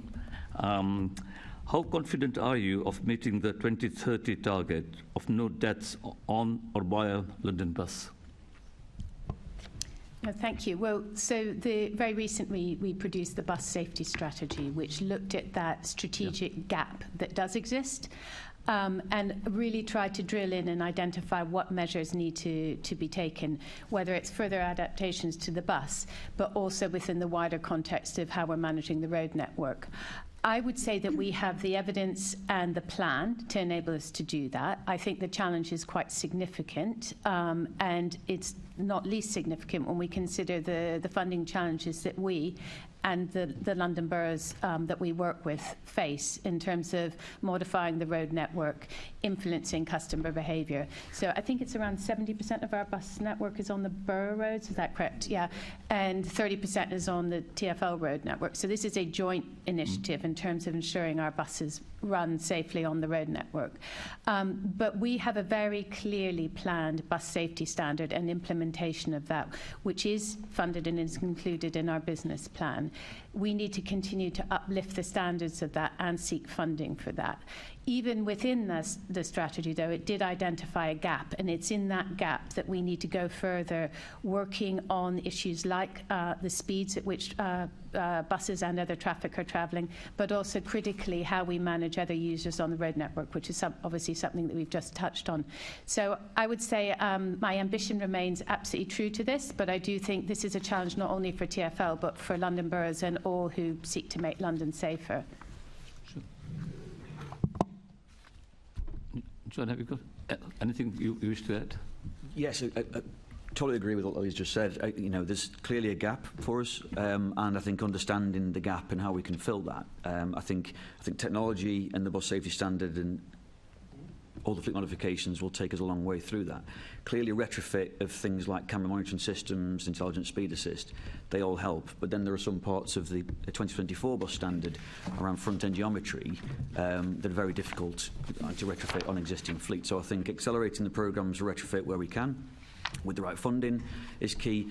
But understanding the gap and how we can accelerate the fleet change out, essentially, I think will bring about obviously much more further improvements, essentially. And I think again, all stakeholders involved. It's an open network, understanding what the challenges, what we control and what we can control, but then influencing the stakeholders of those that are in charge of things that we can't control, essentially. Anything you wish to add, Tom? So I'm just going to very quickly add is, one of the issues we have had over the last 2 or 3 years is the lack of funding to do some of the retrofit work which John has talked about there. The programmes tend to take longer than the funding settlements we've had at any one point in time, so our ability to commit to it and deliver it within a funding settlement has been a barrier to making as much progress as we'd like. I think we're coming out of the end of that. As we see now, our business plan, as Lilli said, has that money in there. Key to that is the capital funding discussions, which are ongoing, sort of at a high level, which will obviously potentially have an impact on this. But we need to make sure that we continue to focus on that. And if we are able to bring forward our zero-emission fleet, so with my wider hat on with the bus action plan as a whole, of which the bus safety programme is part, under the bus action plan, we've got a 2034 target to have renewed our fleet with zero-emission buses. We'd like to bring that forward to 2030. If we do bring it forward to 2030, as John indicated, we'll be able to accelerate the rate at which we replace buses with older front-end designs and without the technology to vehicles that have got the better front-end designs. I saw one of the first ones last week being unveiled, really meets our standard, proper curvature at the front, much better vision for the drivers. Those buses are now ready to be ordered and to come into service. If we can get the funding to bring forward zero-emission fleet to 2030, that has a massive benefit to our bus safety programme as well by bringing forward the bus safety standard into the fleet 4 years earlier, potentially. Okay. Thank you. Thank you. Just before I go to other members, I'd like to welcome the London Academy of Excellence. I think they're here visiting us today. Is it morning? It just is, yes. Good morning. You're very welcome. We're discussing bus safety, and at the end we'll be looking at also underground safety, but you're welcome to leave whenever you see fit. But thank you very much for coming. Okay, so I'm now going to turn to Assembly Member Pigeon. Can I just remind members that we have quite a lot to get through in this section, so if they can keep their questions short, and I can also the panel to be quite concise on their answers. Thank you. Yeah, I just wanted to pick up from the discussion. I don't know if this is for Tom or for Richard. In terms of your analysis around slips, trips and falls, you're talking about the demographics of people, but actually, is there a particular location on the bus and in terms of bus design that might be causing issues? I always look at the back seats and think there is nowhere to grab when you're trying to get up. I always absolutely hate sitting there, but sometimes you have to, and you've tried to get up and you're worried you're going to fall. I'm sure it's worse for older people. So are there locations on the bus that you could work on the design that might help this? Yeah, absolutely. So thank you, Caroline. So the majority of incidents happen on the same level. So the original hypothesis that it might be around the stairs, that is an issue on the stairs, but it's the biggest number is on the same level. Quite often it's when people are actually moving around the bus. So perhaps they're walking to get a seat, or they're getting ready to get off the bus, or they're moving around for another reason. And that's when the incident happens. But looking at the interior of the bus, we've already done a lot of work on that, and we're moving into the second phase of the interior design. So making making edges softer so that when people do fall, that the consequence of that is reduced by having rounded edges and having padding around some of those areas where it happens.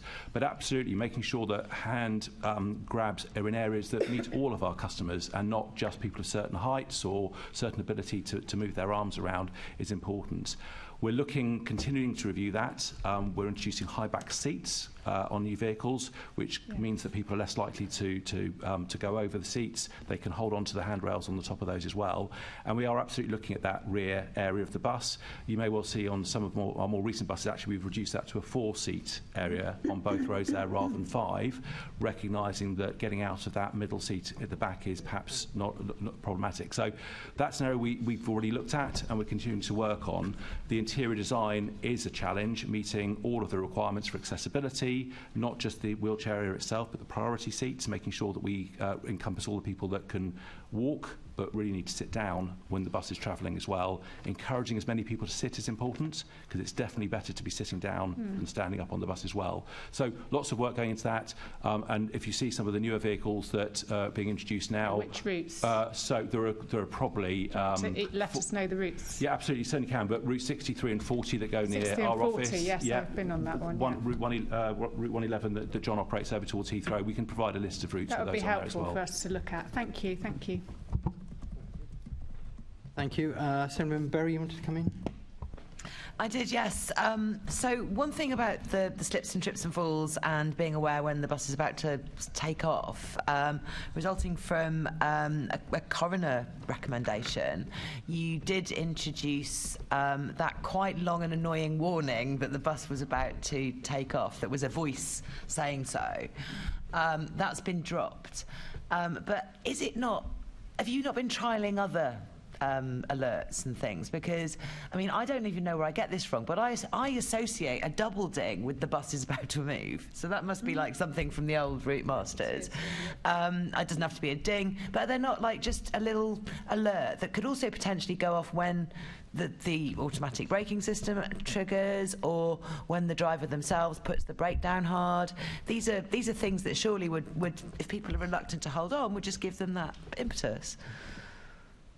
Yeah, so we did do a trial a few years ago. It wasn't successful because it was automated and it didn't link in when the bus actually departed. The bus had either departed quite often or hadn't yet. Yeah, so it took about 20 seconds to give the warning as well. Exactly. So a good idea, but in practice it didn't work. And we haven't found so far a solution that we think would directly work. And part of the issue is that it's quite often not the departing from the stop that's the point at which this happens. It's other braking. Well, yeah, that's what I was saying. Yeah. So something we can look at, but so far we've not identified a solution that we think would work sufficiently well to do that. But I take the point. Let's take away and have a look and see whether there's more we can do on that. There really ought to be a simple noise that would signify bus, hold on please. You'd get used to it really quickly. I think from what I understand as well, the team are also looking at working with behavioural scientists to look at some of those nudge factors that may not be as obvious as a bleep, or it might be a lot more subtle than that in terms of it could be anything from the design to the visual imagery, or it could be vocal clues as well, which we're trying to work through with that kind of expertise to say what would just encourage people to have the right kind of safe behaviours as soon as they get on the bus and make themselves comfortable. That's great. And so will you, as you said, you were also doing some investigations into the kind of locations and kind of things people are doing. Will you share that with us? I think we've already asked about the demographics, but I think it'd just be really useful to see what you're coming up with and what your thoughts are. Absolutely. And I think the challenge with all this is there are unlikely to be one single answer to this. Like a lot of the other areas we're looking at, it's a complex area, and how we address it for different customers means that we might need a variety of different ways to do it. But absolutely, once we're getting to a position where it's ready, we're happy to share it. Okay, thank you. Right, thank you. Moving swiftly on, Assemblymember Boff. Could I ask Ms Matson why the bus safety strategy has been introduced now? What was the spur?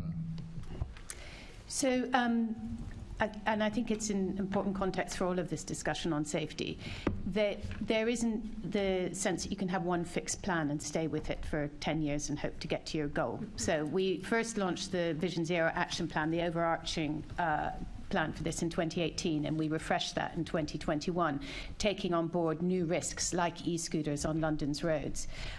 Similarly, with the bus safety strategy, there was a real need to look at how, with that challenge of 0 fatalities by 2030, we, through the way we manage and design our buses, we can get there. And this was really a very detailed and exhausting process where we're taking on board a lot of new evidence to help drive what is hundreds of millions of pounds worth of investment in buses in London through setting the bus safety standard, through the way that we manage that fleet and deliver it. So it was really the opportunity to make sure that we had a clear plan and a clear evidence base to drive investment to keep us moving forward towards our 2030 goal. I have no doubt that we will revisit that before 2030. We are already looking at what the next bus safety standard refresh is. I think, when's the date for 27. 27. So essentially we want to make sure that you're constantly taking on board new innovation, and we have an innovation fund which we've run several times and we're rerunning it. New innovation, new approaches, but also reflecting, just as we've been discussing, that the way we're all using our roads and our behaviours on them does change in quite a dynamic way and over quite a short period of time. So the way in which you evidenced the strategy was, how did you do that? I mean, did you just reference London, or no, there was did you go further? I'm going to bring in Tom there just to tell you a little bit about it. There's quite a lot of evidence that informs it. Yeah, so we use data from London because it's important. The road characteristics in London are different from other cities in the UK and across the world. We're part of the International Bus Benchmarking Group, and within that there are comparable cities, but there are also cities that are very different in the way that they're set up, and cities and countries with perhaps different ways in which people behave. So we have looked widely. We brought in expertise from outside of TfL to help us in bringing that together, and looking at the evidence of what's been happening in London, as Lilli said, to build on the original work we did a few years ago, to update that with the latest trends and the latest data, the outcomes of the work we've already done, because part of it is benefits realisation, of understanding whether the things we've done so far are effective enough, and whether we believe they will be effective enough, so we're continuing to invest the money in the right way.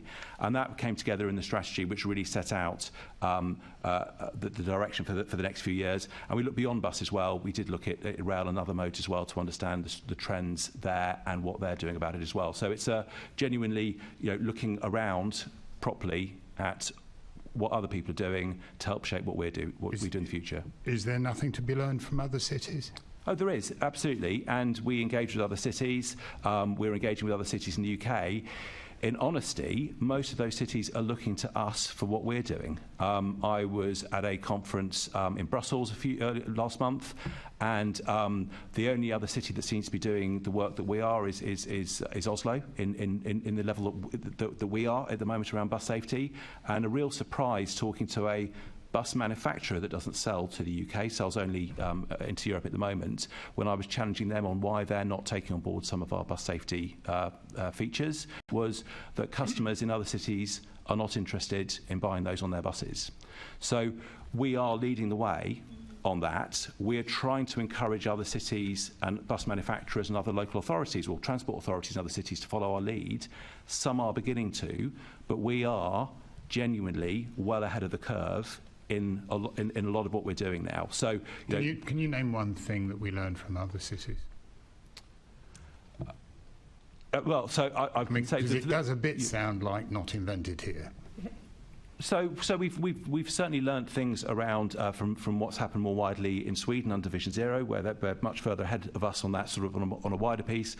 Just from the work in Oslo, where they've had a different set of incidents there, they've had a number of incidents there where drivers have been killed as a result of incidents there, where fortunately here we've only had one in the last decade or so.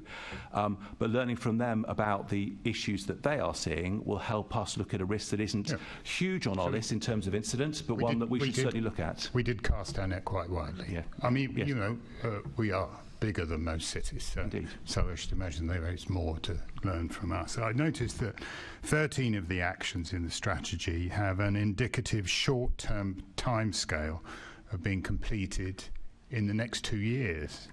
How do you intend to report progress against these, and also to provide updates towards the medium and long-term actions? How will we know that you're doing it?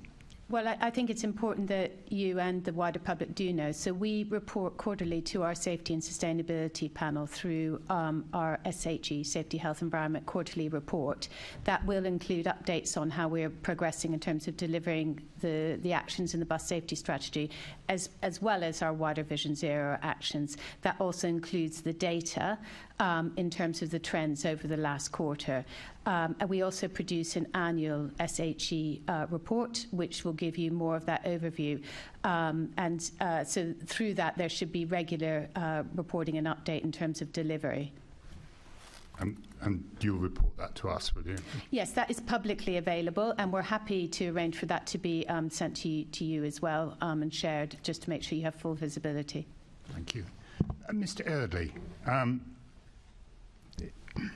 how frequently do our drivers require, I'm going to be talking about safeguarding here, how frequently are drivers required to acquaint themselves with the Big Red Book?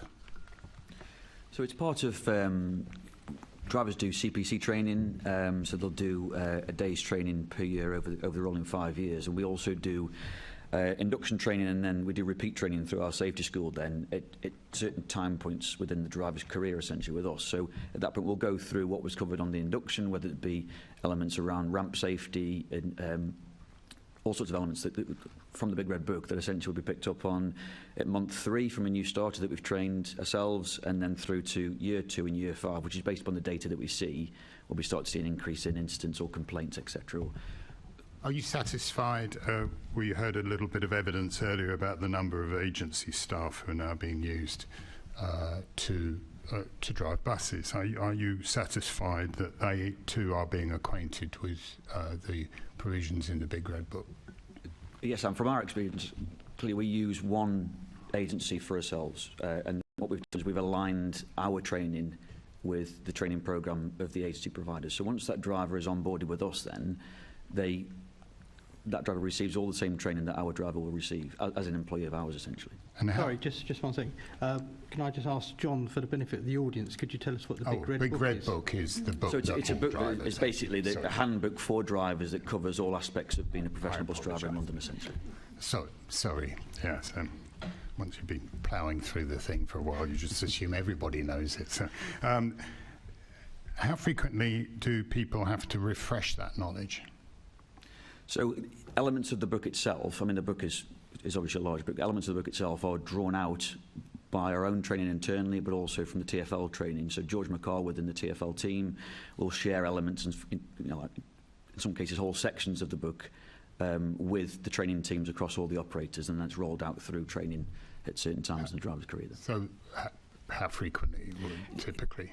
It's difficult because not the whole book is refreshed all at one time, but essentially all elements of the book are refreshed over a period of time. So, for us, that might be within a 2 or 3 year time. It's a big book. It goes up to 199 pages, so it's not something you could easily quote from. Yeah. I raise this because a particular instance of where a 9-year-old boy was stranded late at night by a bus driver. I don't think it was from yourselves.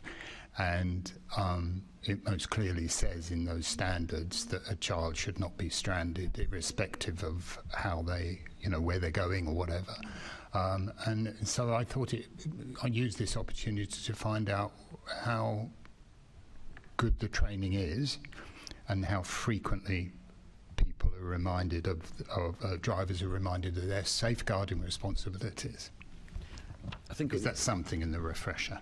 Yes, it is. And I think as well, because, again, within the open and transparent culture that we have across all the operators with TfL, and we speak often at various touch points, at senior leadership level right through to at depot level, in contact level. So an incident like that, will be shared with the entire network. So it happens once and we all learn from it, essentially. And that happens throughout, whether it be complaints, whether it be incidents. It's shared with the network in an open and transparent way, so we all learn from it. Thank you very much. Mr. Cunnington. Could I pick up? So I think it's important to also be aware that the Big Red Book is, part of it is training, but part of it is reference. So we wouldn't expect them to necessarily know the full content of that off by heart. Yeah. Some of that is a place where they can go to easily to refer to it if they are in an incident which perhaps isn't as immediate is the one you referred to there. Addressing that particular point, absolutely, the guidance is clear of what should happen in that circumstance. We're about to roll out our next TfL defined training course around equality, diversity and inclusion, and that training will be rolled out to all of the bus drivers in London starting from the end of this year, and that within that includes a reminder of some of those key points around safeguarding, as well as the kind of more general awareness around invisible disabilities that perhaps is an area that we haven't focused on enough recently, and a real area that we can focus on. Yeah, as we always say when we talk about transport, the priority for all transport services is safety, and I think safeguarding is one of those things as well. Thank you very much. Thank you, Chair. Thank you. I now look to Assembly Member Berry. We are running quite late now, Assembly Member Berry, so if we can rattle through. Thank you, Chair. I'll be as quick as I can.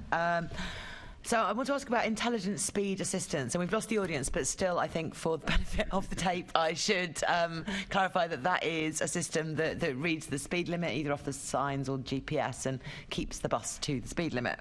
And it was one of the first things that came into new buses as part of the bus safety standard. Me and my colleagues have been asking about this for many years now to see what the progress is like. So the new bus safety strategy includes an aim to increase the number of buses with intelligent speed assistance by 1,800 by the end of 2024. So how many of these are new buses coming in to make up the 1,800, and how many of those are retrofitted buses? So the majority of those are retrofitted to existing vehicles out there. We've now got just getting on towards 1,200 vehicles which have got ISA fitted from new to the vehicles, and we've retrofitted a similar number already. And that 1,800 number is the additional retrofits that we are now able to go forward with because we've got the funding for that period to get that implemented. We'll continue to see it coming into new vehicles as they come over that period of time as well. And then the expectation is subject to funding, that we will continue to retrofit more vehicles beyond that to the point where it is economically sensible to do so. There's no point in retrofitting a vehicle that's about to be withdrawn by the time we get there. But there's obviously a cut-off at some point in time. But the aim is therefore to get the fleet to that standard as quickly as possible. And we can see real improvements from having fitted that. It does aid the driver. It ensures that they do stay below the speed limit there. And it's had positive effects, therefore, in terms of reducing speeding incidents. Okay, great. So your goal is to have all of them done as quickly as possible, funding permitted, you sort of said there. Yes. So that's quite imprecise.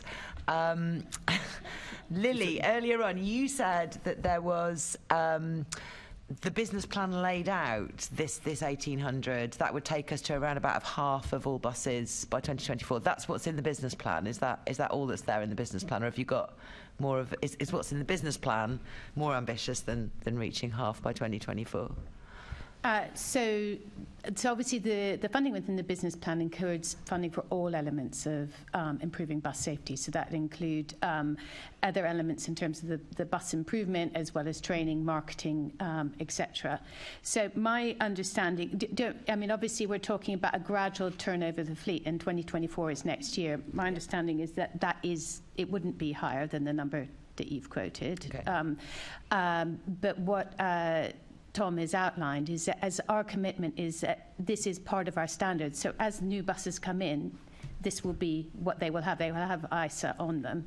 The 1,800 is retrofitting existing vehicles. Out of that, remember we have around 9,000 buses, so that's 1,800 out of 9,000 on top of the ones that already have them. So if it's helpful, we can write to you and set out very precisely what the numbers are so you can get those.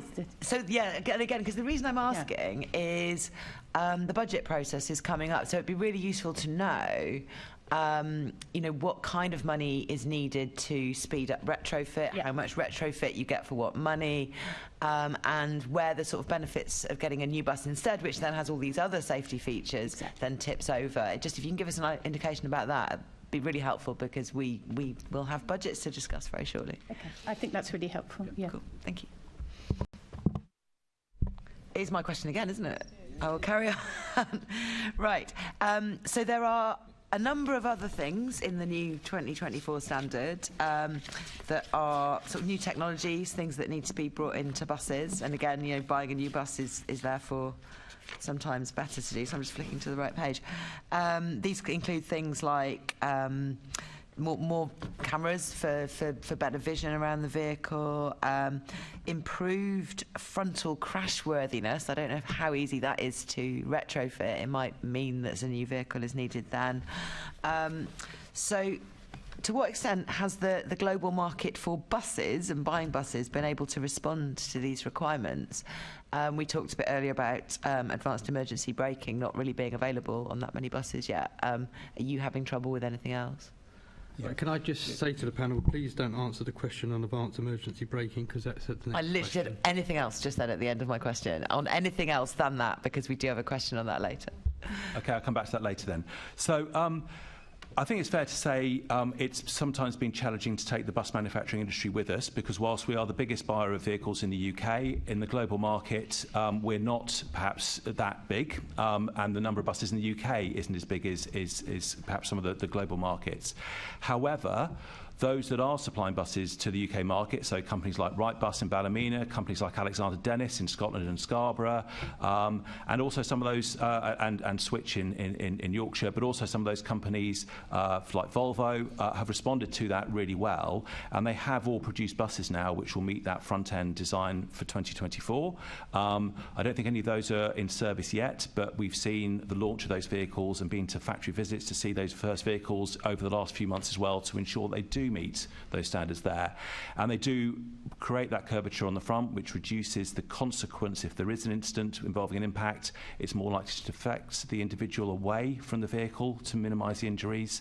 And there's also softer panelling around that bottom of the vehicle as well to therefore slightly reduce the impact of that actual collision itself. And with that, it also improves the direct vision, because by having that curved windscreen, it moves what's called the A-pillars, which is the blocks at the corner of the windscreen, back a little bit, which gives the driver a better view around the front of the vehicle as well. So when you combine all of that with the camera monitoring systems and the improved vision around the vehicle, that then gives the driver a much better view around the vehicle to enable them to understand the other road users around them and to make sure they can move the vehicle safely. So the manufacturers have responded to our ask. It's taken some time to do that. We have challenged them. We've asked them to do things faster than perhaps they were always ready to do that. But I think we will see products on the street in the second half of next year, by the second half of next year, which will meet that standard and will really make that change forward now. And the 2024 standard is the biggest change we've had so far. We're going to talk about AEB in a moment, but just that front-end design and some of that interior design as well are real, they're much bigger steps perhaps than the 2019 and the 2021 standards have been. Thank you very much. Then the bus safety strategy does specifically state that due to some supply challenges globally, there have needed to be exceptions granted to new buses entering the fleet up to now. Can you tell us, I mean, maybe you want to write to us and give us a list of those if it's more complicated than just a few sentences? Yeah, I can do. It's quite often the fact they're very close to the standard but don't quite meet it. So they've met our ambition to make things a lot better than they are now, but they've somehow not quite met the letter of the specification. And in other cases, it may be that the bus is enabled to do it in the future, but it's not switched on yet. So we can write to you with those details. Chair, I missed something you said when I was asking a question there a minute ago. Are you trying to get my attention? No, I was just agreeing with you. Okay, can I carry on with my final question? Excellent.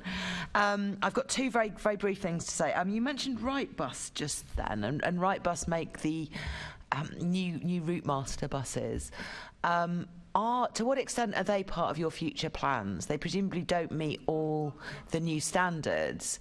Are you asking them to produce one that does, or is that going to be phased out? So the model that was used to buy new route masters, which was very much led by a policy decision to have open platform boarding at the back and the design of vehicles back then, where we bought the vehicles, that isn't necessarily the model that it's not the model we're using now. The model we've used since then is that the operators procure the vehicles and that we pay for those through the operating cost of the contract. Wrightbus have developed new zero-emission vehicles. John's got a number of them in his fleet, and others are buying them as well.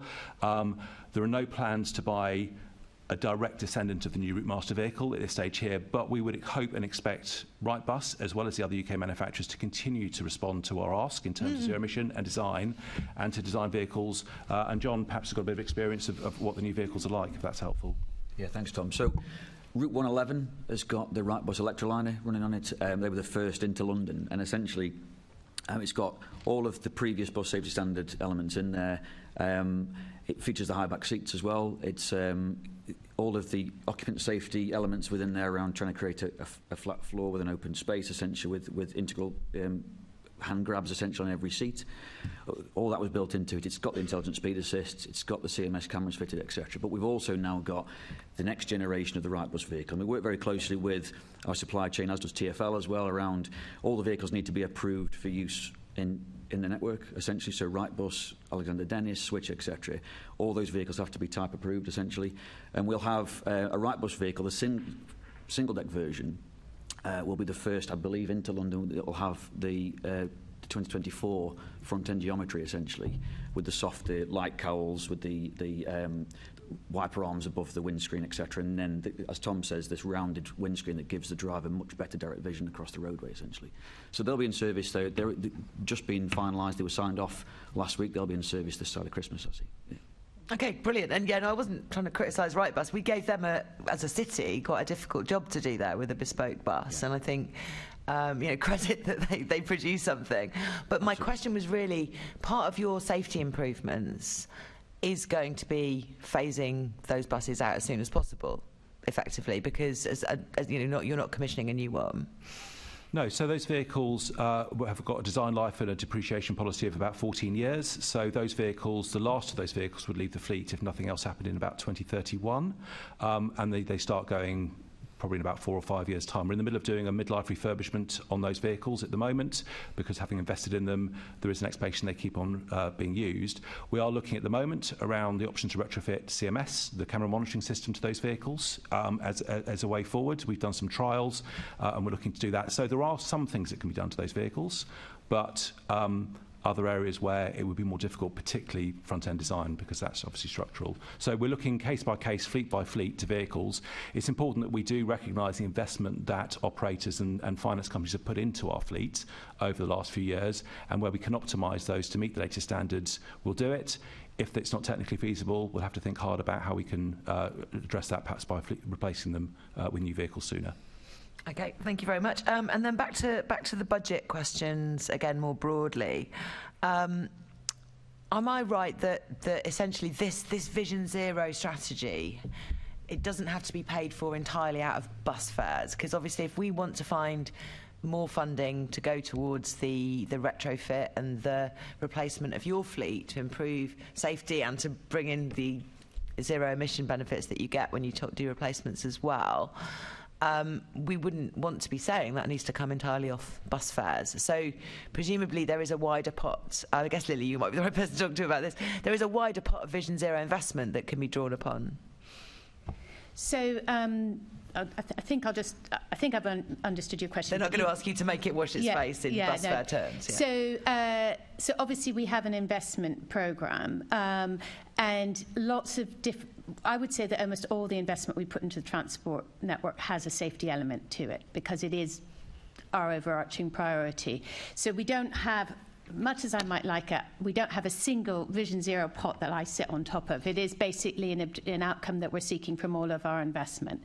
If I look at elements of what we're trying to achieve on buses, there's lots of different specific investment, from the research and innovation that sits in Tom's team, where there's over £1 million invested in that, through to the additional money that we would need, for example, to retrofit ISA. So we're not expecting that to be met out of bus fares.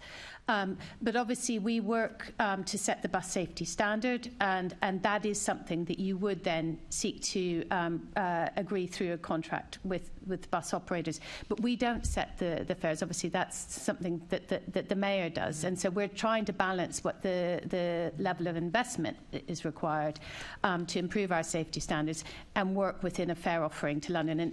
And shouldn't forget, we have the cheapest bus fares in the country in London, and we really want to offer an open and safe service. So I think we can do that, and we've actually shown how we can improve the safety of the network while keeping bus fares really affordable. Okay, that's really helpful. And you said before you'll send us some indications of the investment needed on that. If I could just pick up very quickly, I mean, it's important to say that part of the wider bus action plan is to encourage more people to use public transport, and in particular buses, so that we're looking to increase the income we get from buses by having more people using them rather than using less sustainable modes there. So that's the wider bus action plan, and why we link together safety with a customer offer and zero emission in a way that really can harness that the best it can. And to reinforce the point that travelling by bus remains the safest way to travel on the road network in London. So being a passenger on a bus is the safest way to get around London compared to other modes. And alongside the affordability of the bus fare, we want to make sure that we remain as an attractive option as we possibly can to as many Londoners as possible. Okay, thank you for adding that. Sorry, Chair. Thank you very much. If I can now go to Assembly Member McCartney. Thank you. The 2024 specifications also include a mandatory advanced emergency braking. I understand that there were some initial concerns with it because it was incorrectly detected collision risk when there was none. So that could have those inadvertent consequences. Has that problem now been resolved? And I don't know whether any buses are in operation at the moment with them, and how has it been? I don't know, Tom. I'm going to go to you. So I'll pick that one up if that's okay. So thank you. So AEB, Advanced Emergency Braking, is, for me, I think one of the most important parts of the 2024 standard. It's using technology to really support the driver and to be able to respond to something that's happening on the road network quicker than human reactions. So it's using sensors that can improve that 1 to 1.5 second reaction time that a good alert driver will have, can hopefully respond to that much quicker. One of the big concerns has been what's called false positives. So the detector thinks something's happening, applies the brakes when it needn't to. Now, we've done a lot of research on that, and we've identified that actually that risk is still there, but it's much lower than we thought it would be. And overall, while it is not a zero risk that will happen, overall the benefits to those incidents that are avoided outside the bus far outweigh the risk to creating what's called false positive incidents on board the bus. So there are no buses in service with AEB working at the moment. It's being built into the buses. It's not being switched on immediately. So that's potentially one of the areas to Assemblymember Berry's question earlier on around whether or not we might give a derogation so that it's on board but not switched on yet, so we can ensure that happens. But it's obviously a key area that we will need to monitor really closely when it is put in place to make sure that it does behave in service as the testing has shown. We've done a lot of shadow testing, so we've run buses in London for hundreds of thousands of kilometres, looking at how the sensors would behave if it was turned on, and that's helped us set up the system in a way that we believe gets those false positives to an absolute minimum number that there are. Can't say there won't be any, there probably will be, but we think that number is going to be a really low number now, and therefore the benefits it has to reducing incidents and the level of severity of incidents. I think it's also important to say that it may not prevent an incident or a collision happening, but if the bus has got an extra 1.5 seconds to slow down from 20 miles an hour to perhaps 5 miles an hour, that therefore will reduce the consequences of that impact and that collision there, and hopefully will change what could be a serious injury into just a minor injury. And that's the way that we're hoping that AEB will roll out and make a big difference. And I think it's also worth picking up on the point from the earlier panel. AEB has been common on cars for a while, and particularly also perhaps for coaches on motorways. The AEB in a London environment with so many moving activities around the vehicle, that's a far more complex application of this. And again, I think we're the first place in the world to apply AEB to buses in London. So, yeah. Thank you. John, did you want to come in? I do, thank you. So I've been the managing director for London, Black Belly London, for 2 years now. Prior to that, I was the engineering director for 5 years. So I was involved in a lot of the early trials around the shadow testing and everything else as well. And I think, again, for the bus safety standard, I mean, Tom spoke before about this is a world-leading standard, essentially, for a number of different technologies. And AEB is one of them, I think, because if you look at these technologies in automotive, in haulage, they've been in cars since the Mercedes S-Class, the Volvos, etc., for decades. And then you look at haulage, they've been in Volvo trucks and Scanias for probably the last 10 to 15 years. The challenge is that we have an unsecured load compared to automotive or to haulage, essentially. So understanding the impact of the impact, but that false positive is a much greater risk for us with standing passengers than it is for haulage or it is for trucks, etc. A lot of the technology is the same, but understanding the context of the use has been the real challenge. And I think as well, most of those technologies, they deactivate when you get down to around 10 to 15 miles an hour. So essentially, using the same logic, it's not easily transferable across into London environments. So that's why we spent a lot of time just running them in shadow mode, understanding the context, etc. Okay, so it's actually quite nuanced. You see, I'd assumed when I read this that it was just an emergency stop immediately, but it's not. It's actually much more nuanced than that. Is that right? So you can't apply the brakes that hard, and it would probably be disproportionate to do so because of the consequence of that. Yeah. So absolutely setting the cadence of that braking is a really important part of that, because I don't think we should ever give the impression that it means that it would be perfectly safe to walk out in front of a vehicle coming to it 20 miles an hour. It won't be. Yeah. That's the wrong thing. It will reduce the consequence of that action, but it won't eliminate injury fully to the potentially to the person on the road. We've got to get that balance right. So we do realise, as John said, we've got a bus that could well have 90 people on board versus the person outside, and getting that balance right is a really challenging piece there. But as within Vision Zero, our aim is to reduce the number of killed and seriously injured, and to move everyone down that scale. Getting the balance right on AEB is critical to doing that. Thank you. And when do you think you're going to turn them on? I think we'll have to come back to you on that date. There's a bit more to go through on that. We want to make sure it's right rather than being perhaps perceived to be targeting a particular date. Thank you. Thank you. Now look to Assembly Member Pigeon. Thank you. We've talked a lot about what's going on with the 2024 standard, but obviously you're probably starting work on the 2027 one. You said you're looking to refresh it, looking at innovation approaches. So what perhaps new technologies are you looking to introduce? Where are you looking to learn what's best practice and where that standard will go? So absolutely. So it's I guess the key areas that we're looking at now, and we do need to go off and let the researchers do that work properly, rather than perhaps prejudging what it is. But the areas where I would expect to see changes are in the cab design. So we heard a little bit earlier on about potentially how that could improve or affect a driver's performance.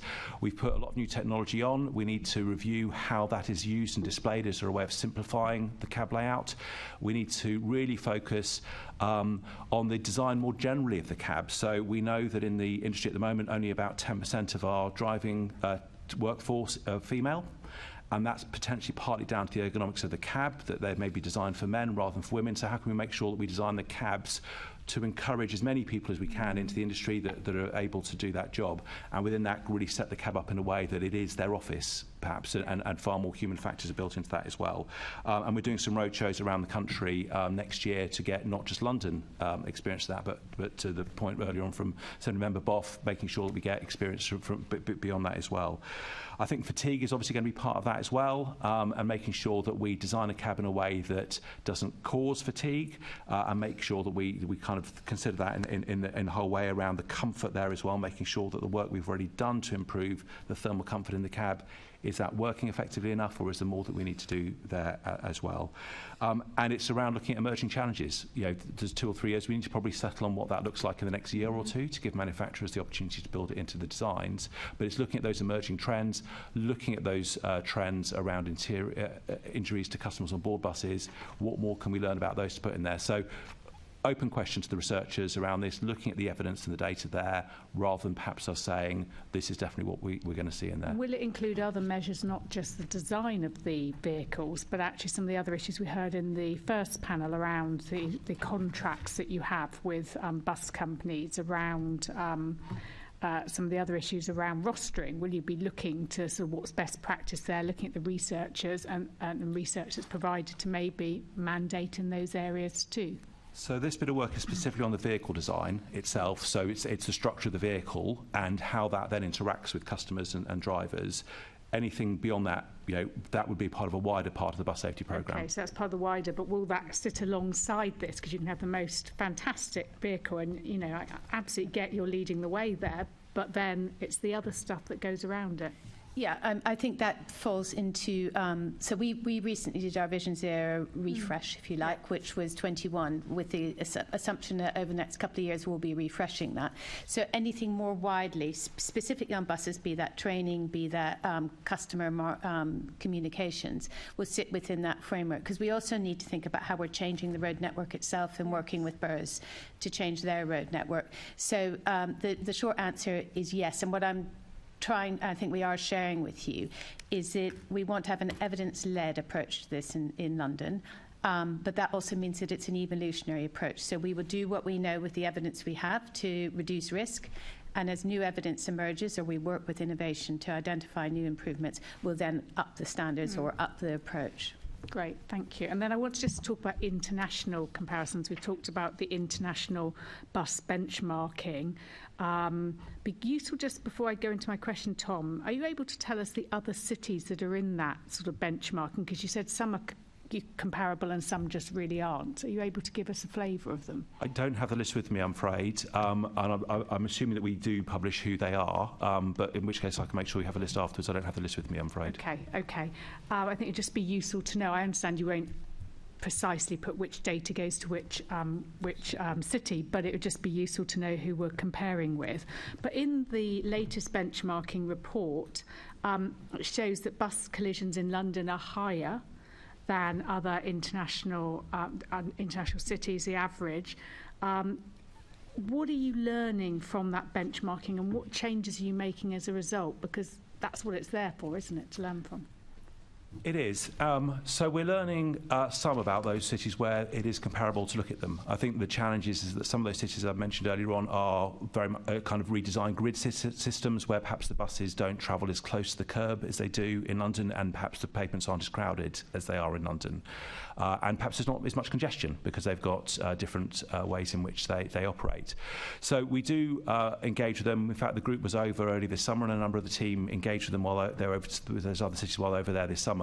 I think we're looking probably more at the comparable cities in the UK and directly in Europe, some of whom aren't members of the IBBG, in terms of where some of the more comparable cities are. IBBG is useful for a number of things, and absolutely we do compare the absolute outcomes of that as well, but it's not always the most helpful thing in some of those areas to do direct comparisons because they are different backgrounds. Perhaps you could write with some of the detail of those cities you're comparing, and just to give us that flavour, because I'm always keen that we learn from international best practice. Thank you. Thank you. I've got a question. This is to you, Lilli, but actually I'd be very grateful if you could just give me a detailed written answer. First of all, I'd like to know how TfL is promoting a positive safety culture, and also how you assess the safety culture of the bus operators. If you could give us a detailed written answer to that, I'd be very grateful. And then I'd like to know how TfL ensure, this is not written, this is, I'd like you to answer this question, how you ensure that pressure on buses to keep to their time doesn't come at the expense of safety. Thank you. Well, I'm happy to pick up those elements on culture in writing, but obviously just to sort of say more generally, this is genuinely our top priority and is something that is at the heart of our strategy. So it is something that at a leadership level, from the Commissioner, myself and others, we will talk about very frequently, and we will also be putting in place a sort of active and open conversations to encourage that. So can you just remind me? Sorry, yes. So how does TfL ensure that pressure to run buses on time doesn't come at the expense of safety? So I'll ask Tom to come in on this as well. But I mean, one thing to say is that obviously that overall leadership approach on safety is how we also interact with the bus companies themselves, and is very much part of that, and how we also roll out and sort of set the context for training for our drivers. More specifically, I think you'd be interested in the management of schedules, and there was much discussion in the first panel about whether there was a tension between reducing speed limits and timetables.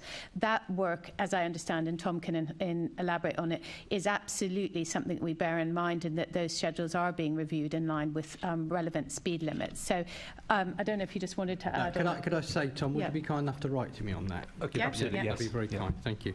I'd like to ask John, do you keep records of buses that exceed the speed limit?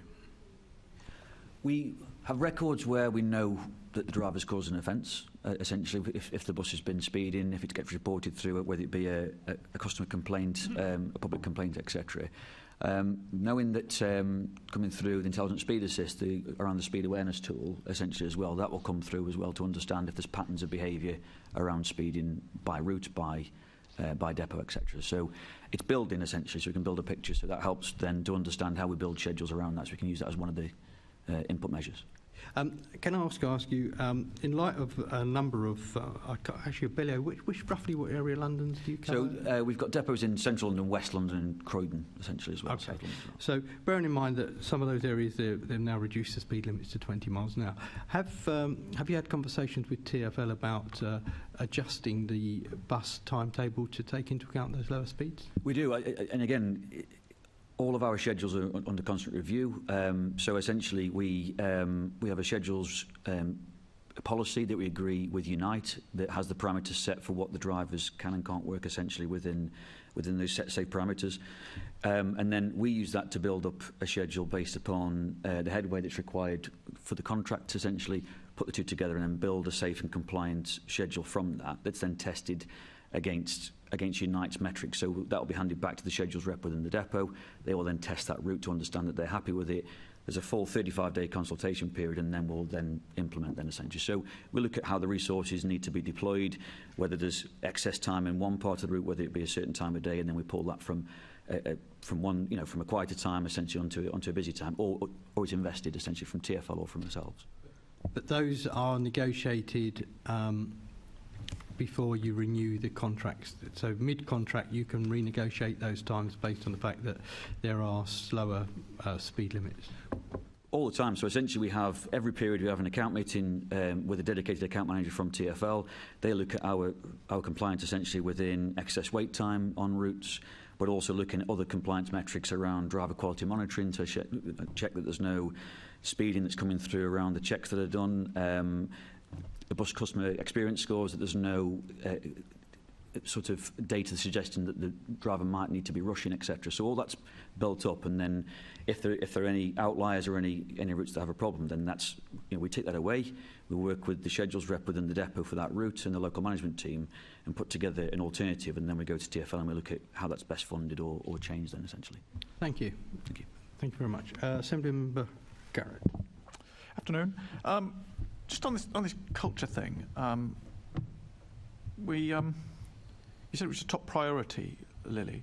I'm not aware that the Commissioner's report to the TfL board includes the sort of KSI figures, the number of people hospitalised, number of people killed over the period of his report. I can't say that I read every page of every one, but I sort of dip sampled. I couldn't see it in there. Have I missed it? Does the TfL board get made aware of how many people are killed and hospitalised by TfL's buses? So every Commissioner's report starts with safety. If you look at usually the first paragraph heading will be about safety. It will talk obviously about our performance, and it will also note if there have been notable incidents, whether it's on the underground network or on the bus network, it will highlight those for the board. It doesn't necessarily list every single one, but as I mentioned earlier, so we meet as a board quarterly. We also meet as a safety and sustainability panel quarterly. The quarterly report for the safety and sustainability panel does include the most up-to-date quarters safety statistics relating to buses. So that information is absolutely shared with the board and its panel members and is made publicly available, yes. So it goes to the panel but not the board? The panel is the board. It is also... so the panel is the panel not a subset of the board? The panel is a subset of the board, but it is also... I prepare an annual report to the board on health and safety. And as I said, every commissioner's report, the first section does refer to safety. So I think I also communicate very frequently with board members. They have an ample opportunity to interrogate me on this. Example of one I looked at was December last year, I think. In that period, there was a fatality. It was not mentioned. And you said the first section of the commissioner's report is about safety, but it doesn't say, in this period, our buses have hospitalised this many people and possibly killed that many people. That information is not routinely included, you're saying? So, well, I think we could debate this. Certainly, it is included or it isn't included. So safety, a safety overview is included in every commissioner's report. That commissioner's report looks at the performance of the previous quarter. So if, unfortunately, if something had happened in the previous week, it might not be in that report because it's reporting the previous quarter, but it will include the performance on the buses. And it does indeed call out sometimes when there are individual episodes which are particularly noteworthy or we think require further investigation. But I found an example of one where there had been a fatality and the fatality was not mentioned. And you say if there's been an incident, but there's dozens of people hospitalised every month. So over a quarter, it's guaranteed that there will be some number of people hospitalised and that you could break that down by slips, trips and falls, collisions and so on.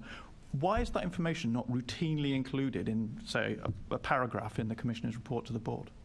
Because you just told us it's your top priority. So because it is, the Commissioner provides an overview on safety. Those data are provided to the board through the report on the Safety and Sustainability Panel, which is a publicly available report. So it's not available only to TfL board members, it's available to all of the general public and is published on our website, and that does include that data. That is provided quarterly. Okay. I will not believe that it is your top priority unless that information is included in the Commissioner's report. The fact that it exists somewhere that TfL board members could go and find it, I just find it extraordinary that if you owned a factory or a mine, as we were hearing about earlier, if dozens of people were being hospitalised every month, that would not be brought to the attention of the board by the chair of the board or by the president or whatever the relevant title would be.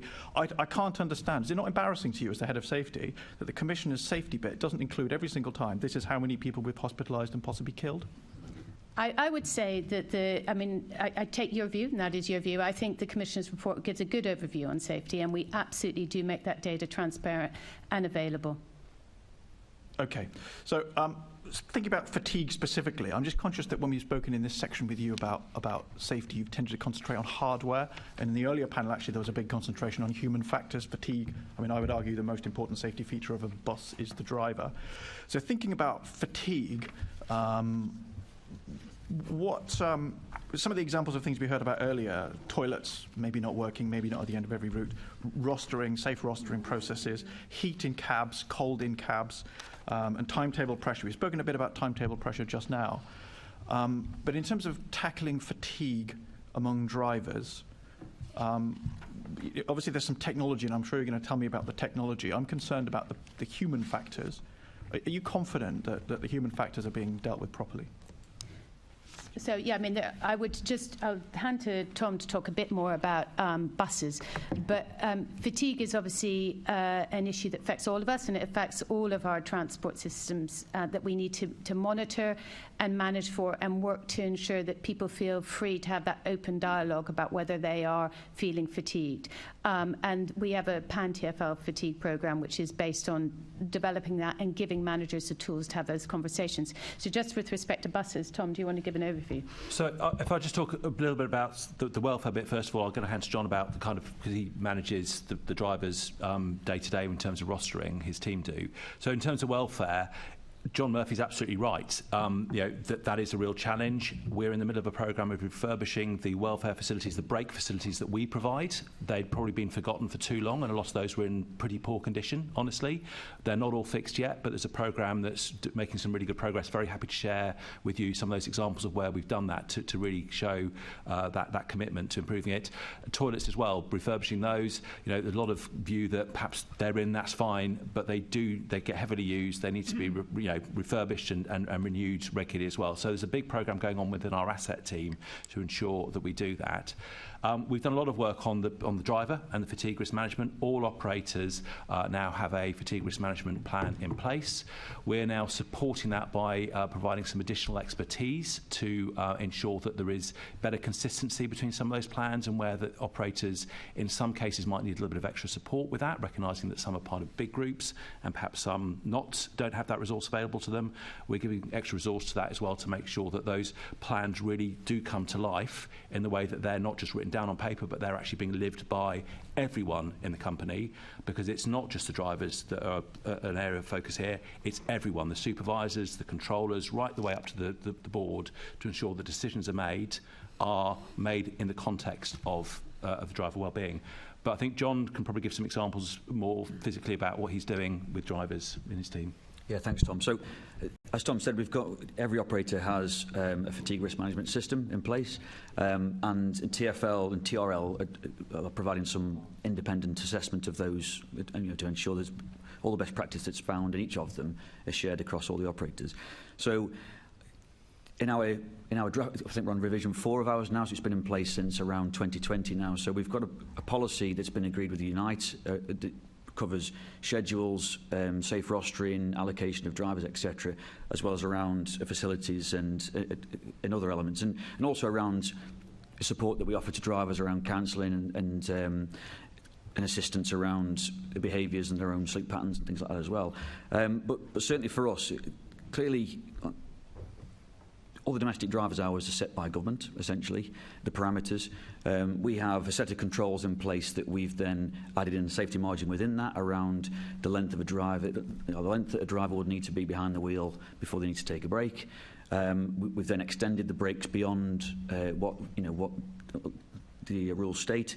And then within that, we build those into our rostering systems, into our scheduling systems, to make sure that we've always got the safety margin within those parameters. And we include Unite and driver representatives within those controls. Professor Morris gave us earlier, so I'm just very conscious of time. I can hear them muttering over here about withdrawing questions, so let's try and be brisk. Professor Morris earlier was talking about sort of industry best practice in terms of rostering. Are we confident that we're all following that? John, as an operator, and Lilli, as their overall view, are you confident that those industry best? Yes. Okay, that's we are. Perfect answer. Yes. Short and positive. Lilli, are you confident that all operators can say yes to that question? On heat, when I ask TfL about heat in cabs, I tend to get a sort of quite positive answer. And you probably were sitting here earlier when you heard the answer from the union. They don't agree with you. Why do you think there's a gap between what you say and what they say? Or maybe there isn't a gap? So I think there is, I think it's fair to say that there is a bit of a gap in the reality of what some drivers experience. We have had issues of air conditioning. So all buses have got an air conditioning unit fitted to the driver's cab. A number of those are quite old, and those systems that were designed for temperatures that we weren't planning to see 10 years ago, 14 years ago when those were installed. Obviously, the summer temperatures in London have gone up quite significantly in the last probably 4 or 5 years. So there's probably a bit of a difference going on between the effectiveness of those older air conditioning units in the hotter temperature. Those will get replaced soonest because they are vehicles that will be replaced soonest as well. And retrofitting air conditioning to a bus is a very difficult, it's basically integral to the bus, so it's quite a difficult thing to adapt.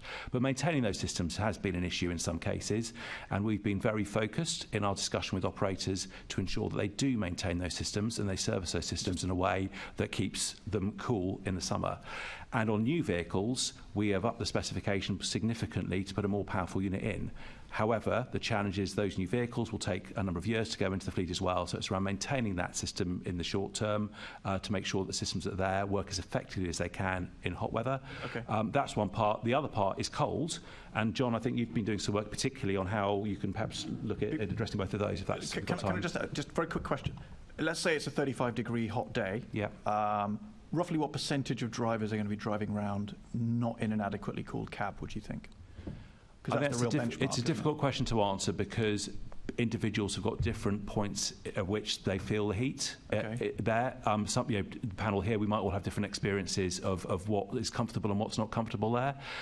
The aim is to ensure that the cabs are as comfortable as possible by cooling them down and ensuring in the cases where it does get too hot for that individual that there are mitigations in place. They feel able to report that vehicle for not being for being too hot, and if necessary to take appropriate breaks during the day, if need be during the route if they feel unsafe to continue driving, and there's a process in place where that's managed. I need to interrupt because our colleagues want to ask questions after me, and there's another section. But do you have a sense of what percentage of bus drivers? Because we see examples, anecdotal examples, and I'm trying to understand: is it 10%, Sorry, 20%? Sorry, two buses in the whole. Can I just say to Tom, can you give us a percentage roughly? I can't today. No, it's fine. Okay. Can you write to us? Because I think that's the key. Thank you, Chair. I think that's me done. Thank you. Assembly Member Baker.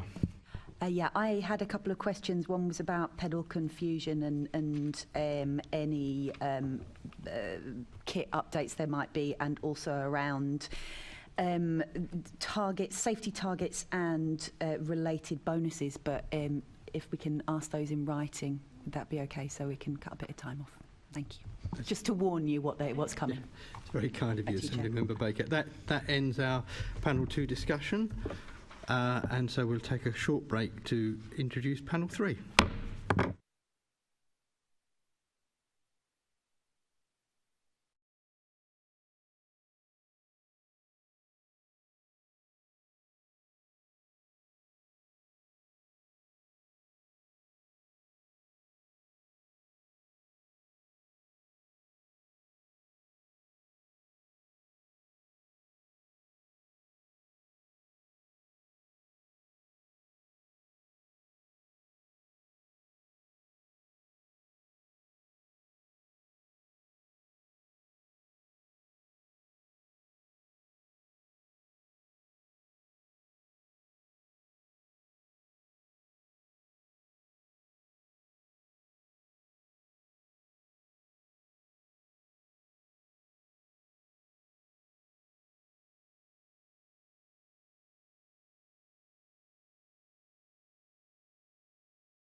Right, welcome back to our final session. Hello again to Lilli and to Richard. But we do welcome Richard Hines, who is HM Deputy Chief Inspector of Railways, Office of Rail and Road. Thank you very much for joining us. So, I now look to Assembly Member Pidgeon.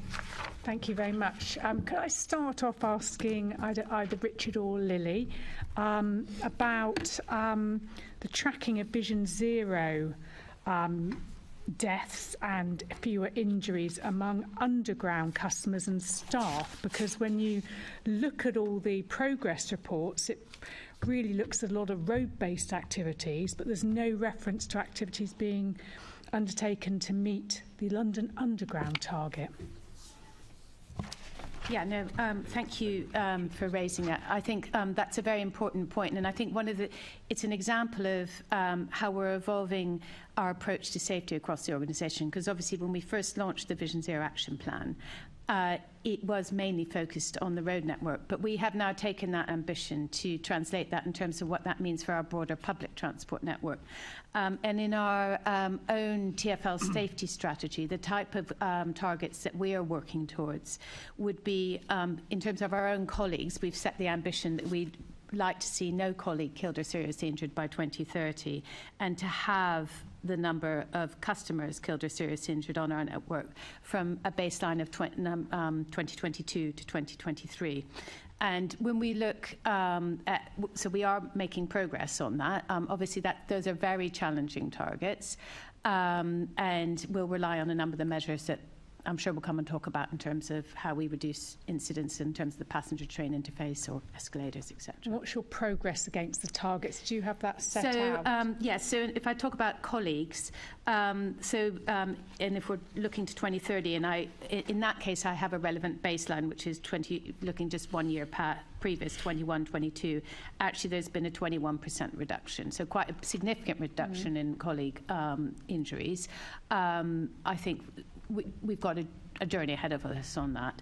In terms of customers, remembering the goal to have it by 2030, but that, I don't want to confuse you, but that baseline is against 2022 to 23, and the progress that we're tracking against is 2010 to 2014. So if I look back at 2020, so over the last 10 years, we've seen a 32% reduction in customer injuries. So we know we're going downwards, but that doesn't really give you quite the insight that you need. I think we'll need to track it over another couple of years. What I do know is in this year, we are performing better than last year. So we're in the right direction, but we want to make sure that trend continues. Okay. And can I come to the ORR? It's great to have you with us. Thank you so much, Richard, for joining us today. From your point of view, what are the key safety risks that you've identified on the tube network? Yeah, good afternoon. And just to say thank you for the invitation to the committee hearing, and we do value and recognise the work that you do in the space to improve transport outcome for London. I think we conduct a risk profiling exercise to understand where the sort of major significant risks exist across all operators, and we do a particular episode of this for Transport for London. We're in the midst of that as we speak for next work year, so I can't say exactly what will fall out of that, but I can give you a flavour of what we consider to be the sort of headlines across the piece, and we look at it through three lenses. The first is sort of train accident infrastructure risk, and there's sort of a tracking issue around civil assets, structures, and if I can use sort of digital safety as a heading to cover things like the four-line modernisation project and other things that are going on in that space, including some train software systems. In terms of workforce risk, clearly track worker safety is an issue that we're alive to in light of the incident from last year where we served an improvement notice. And also sort of occupational health risks around fatigue are things that are coming to the fore, and we've got plans to do work with that perhaps next year, and I can talk about that if that's helpful. And then the third lens is the sort of passenger public risk, and clearly passenger train or platform train interface is an issue. I'd imagine you want to spend some time on that.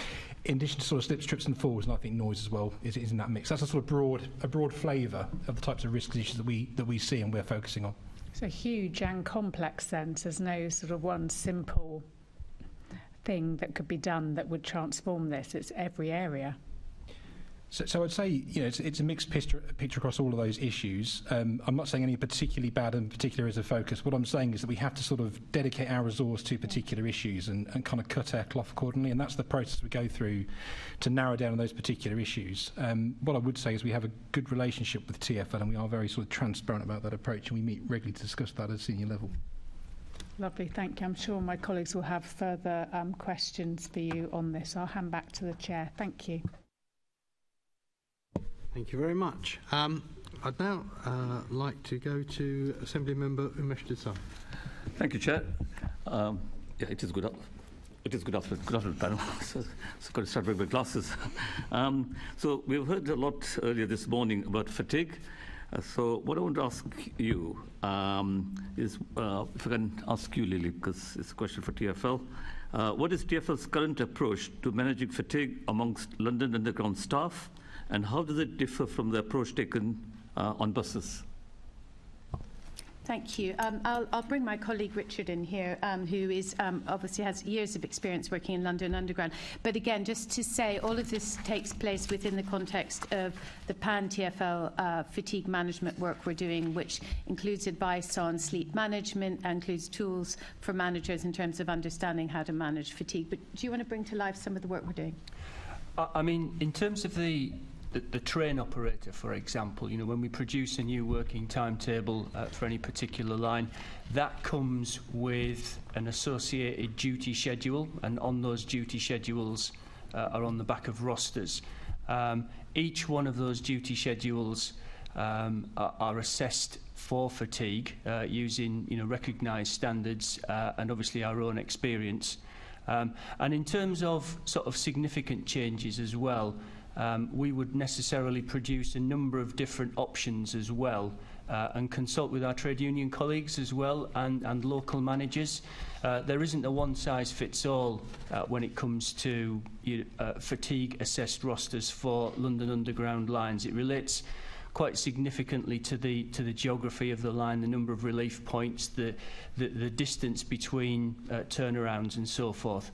But it's very much bespoke for the individual lines. But we do consult, but we have some fairly clear frameworks that we work to, and then we flex within that to make sure that they are assessed. I think the other thing as well to draw your attention to is, you know, the actual roster itself isn't in itself part of our entire armoury. Clearly, train operators, service control staff, other people that are doing safety critical roles, they have to book on, and in booking on, they actually have to make a statement that they are actually fit and able, and they're doing that to a duty manager. So there is a final check, if you like, to make sure that people are fit to continue with their duty from a fatigue perspective, and others as well. So, just carrying on on the same theme, at our meeting on the 27th of September, TfL mentioned trials of, quote, Fitbit-like devices on tube drivers. What exactly is this, and what other innovations are you trialling?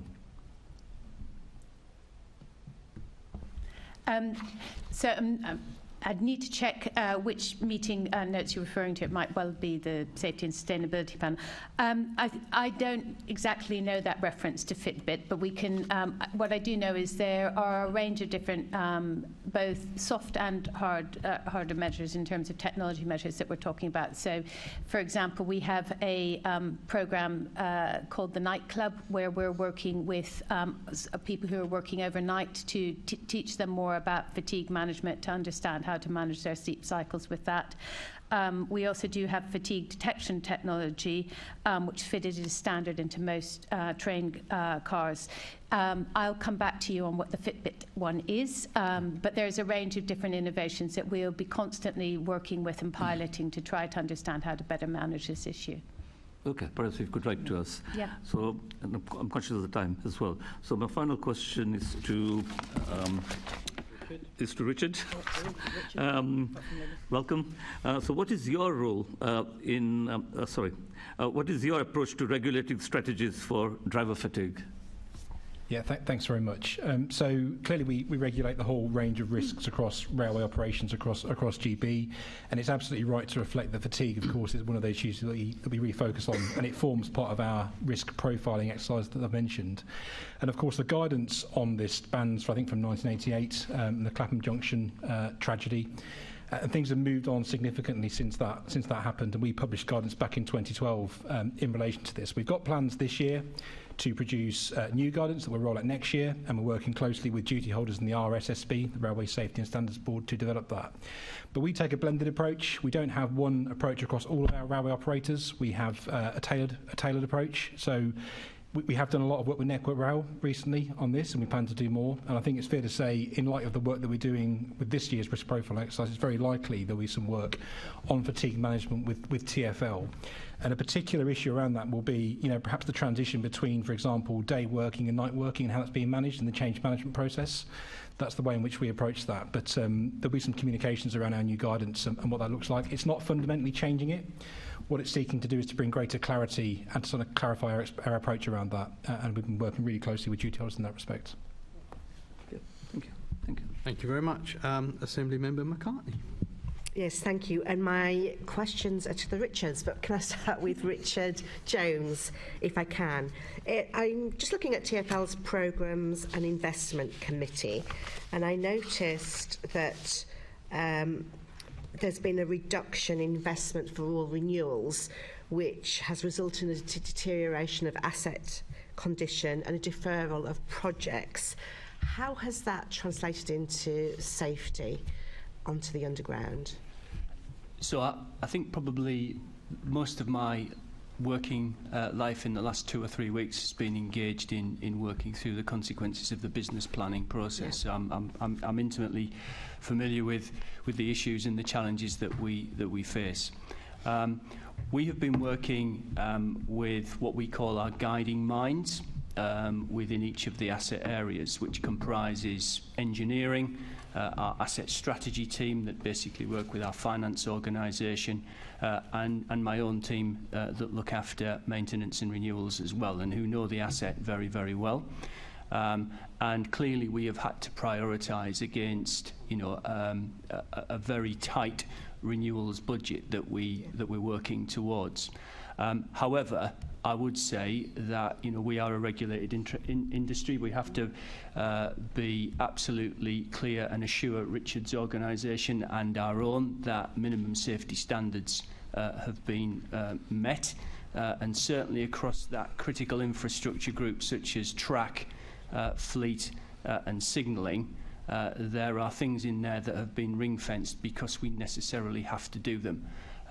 Would we like more? Of course, but we're able to cut our cloth and prioritise our expenditure so that we're not compromising safety. I think some of the things that we are looking at potentially are around reliability, which in themselves potentially create safety issues. If we've got unreliable trains, that leads to potentially congestion and so forth.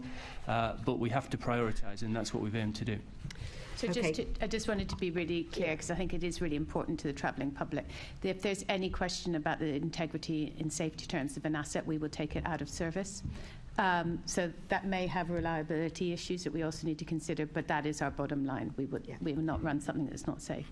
I mean, the paper, certainly from last year, indicated you were spending significantly lower than the 168 million do minimum scenario. Is that isn't a number that's familiar. We can come back, okay, I think, with the detail against each of the specific asset areas as well. Okay, because the quote I've got here is from your revised budget that expenditure of 68.5 million on renewals was constrained below the planned account in 2021-22 and was significantly lower than the 168 million do minimum scenario under the long-term capital plan to maintain a stable asset. I can totally see that that's quite confusing. You may have taken a certain view. I think it would be most helpful if we wrote to you. We actually invest hundreds of millions of pounds annually in renewals and maintenance. I'd like you to be able to get a fuller picture of that. Yeah. Okay, because obviously if you've got constrained budget and you're not spending and assets deteriorating, it eventually costs you more in the long run anyway. That is absolutely the case. Yeah, we do, but the number is considerably higher than the number you've quoted there, so we need to confirm that. That would be helpful if you could update us on that. Good. And can I also ask, what are your future priorities for safety investment, and do you expect the funding envelope for maintenance to be higher or lower in future years? So our top priority is to maintain and operate a safe network. So as we're currently, as you'll be aware, in discussions with central government to seek support for our investment programme, and we've asked and are in discussions hopefully to secure up to £500 million.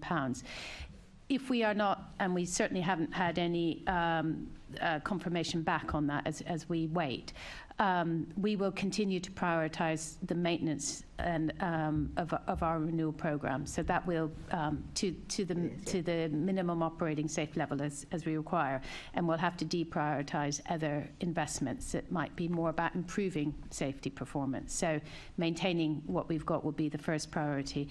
But where we look at priorities, they do reflect some of the points that Richard has raised. So track safety is an absolute priority for us, and we are investing in new technology to improve the safety of track access. For example, indicator devices which would help anyone accessing the track know whether the track was live at that point, app mechanisms to also be able to allow them to easier access that information. We are looking at the investments to improve and reduce the risk in terms of that interface between the train and the platform. And ultimately, as we make the case for the real new investment that London needs, be that in new train lines or new extensions, that does free up the opportunity to have the kind of investments we've seen on the Elizabeth line, where you have passenger edge doors, you have the most modern technology, and that does bring with it real safety benefits. Thank you. And then my final question is for Richard Hines. Does the Office for Rail and Road have a role in assessing TfL's investment and safety plans? And if so, do you have a current view on them? So we don't have a formal role in relation to funding matters or indeed safety plans. So in terms of funding, it is right to reflect that we were commissioned to provide some independent assurance for the DFT with regard to the current round, and that work I think has been concluded, but there's still ongoing discussions between parties, so I can't say more in relation to that. In terms of the safety plan, ORR doesn't validate any safety plan from the organisation. What we're responsible for is providing them with an authorisation and safety certificates under the requirements of the law. And to sort of cut to the chase in relation to your previous point, it's absolutely the case that the network needs to be safe to operate. If that's not the case, it can't operate, and we would take steps to deal with that. And of course, we carry out a range of assurance work and activities to provide that assurance to ourselves that TfL have got the sort of necessary risk mitigation measures in place that they require. And this is all underpinned, of course, by the safety management system, which Lilli and her team are responsible for, and that needs to be flexible and adapt to the types of scenarios that you've described. Okay, so can I ask just on that first point you mentioned about the fact that you've done some assurance for the DFT or some work, does that include you having a view on current investment rates and asset conditions, and will your judgments influence whether TfL gets funding or not? So the work has been undertaken by the economic part of our organisation, of which I'm not part. I'm a safety professional. I wouldn't pretend to understand that world, and I don't think I can say anything more in relation to it other than it's been undertaken, it's been concluded, and I think it's now between parties to discuss and progress. But that's the kind of remit of our role in that space. Okay, so do you, in your role, have a view on TfL's current investment rate and asset conditions? With regards to safety? Yeah, so I think, for example, in the annual health and safety report we produced last year, we expressed some concern around asset management in terms of structures and some of the things that I mentioned at the start. But I think it's fair to say that some of that work that we've done in terms of inspection assurance work has provided some assurance. Of course, there are things that we want to progress with them, but I don't think there are immediate issues that we're concerned about. So I can't give you a single issue that I'm most concerned about. That's why I sort of set out the broad issues that we're covering, the 5 or 6 things across the piece in terms of those 3 lenses. Okay, thank you. That's helpful. Thanks, Chair.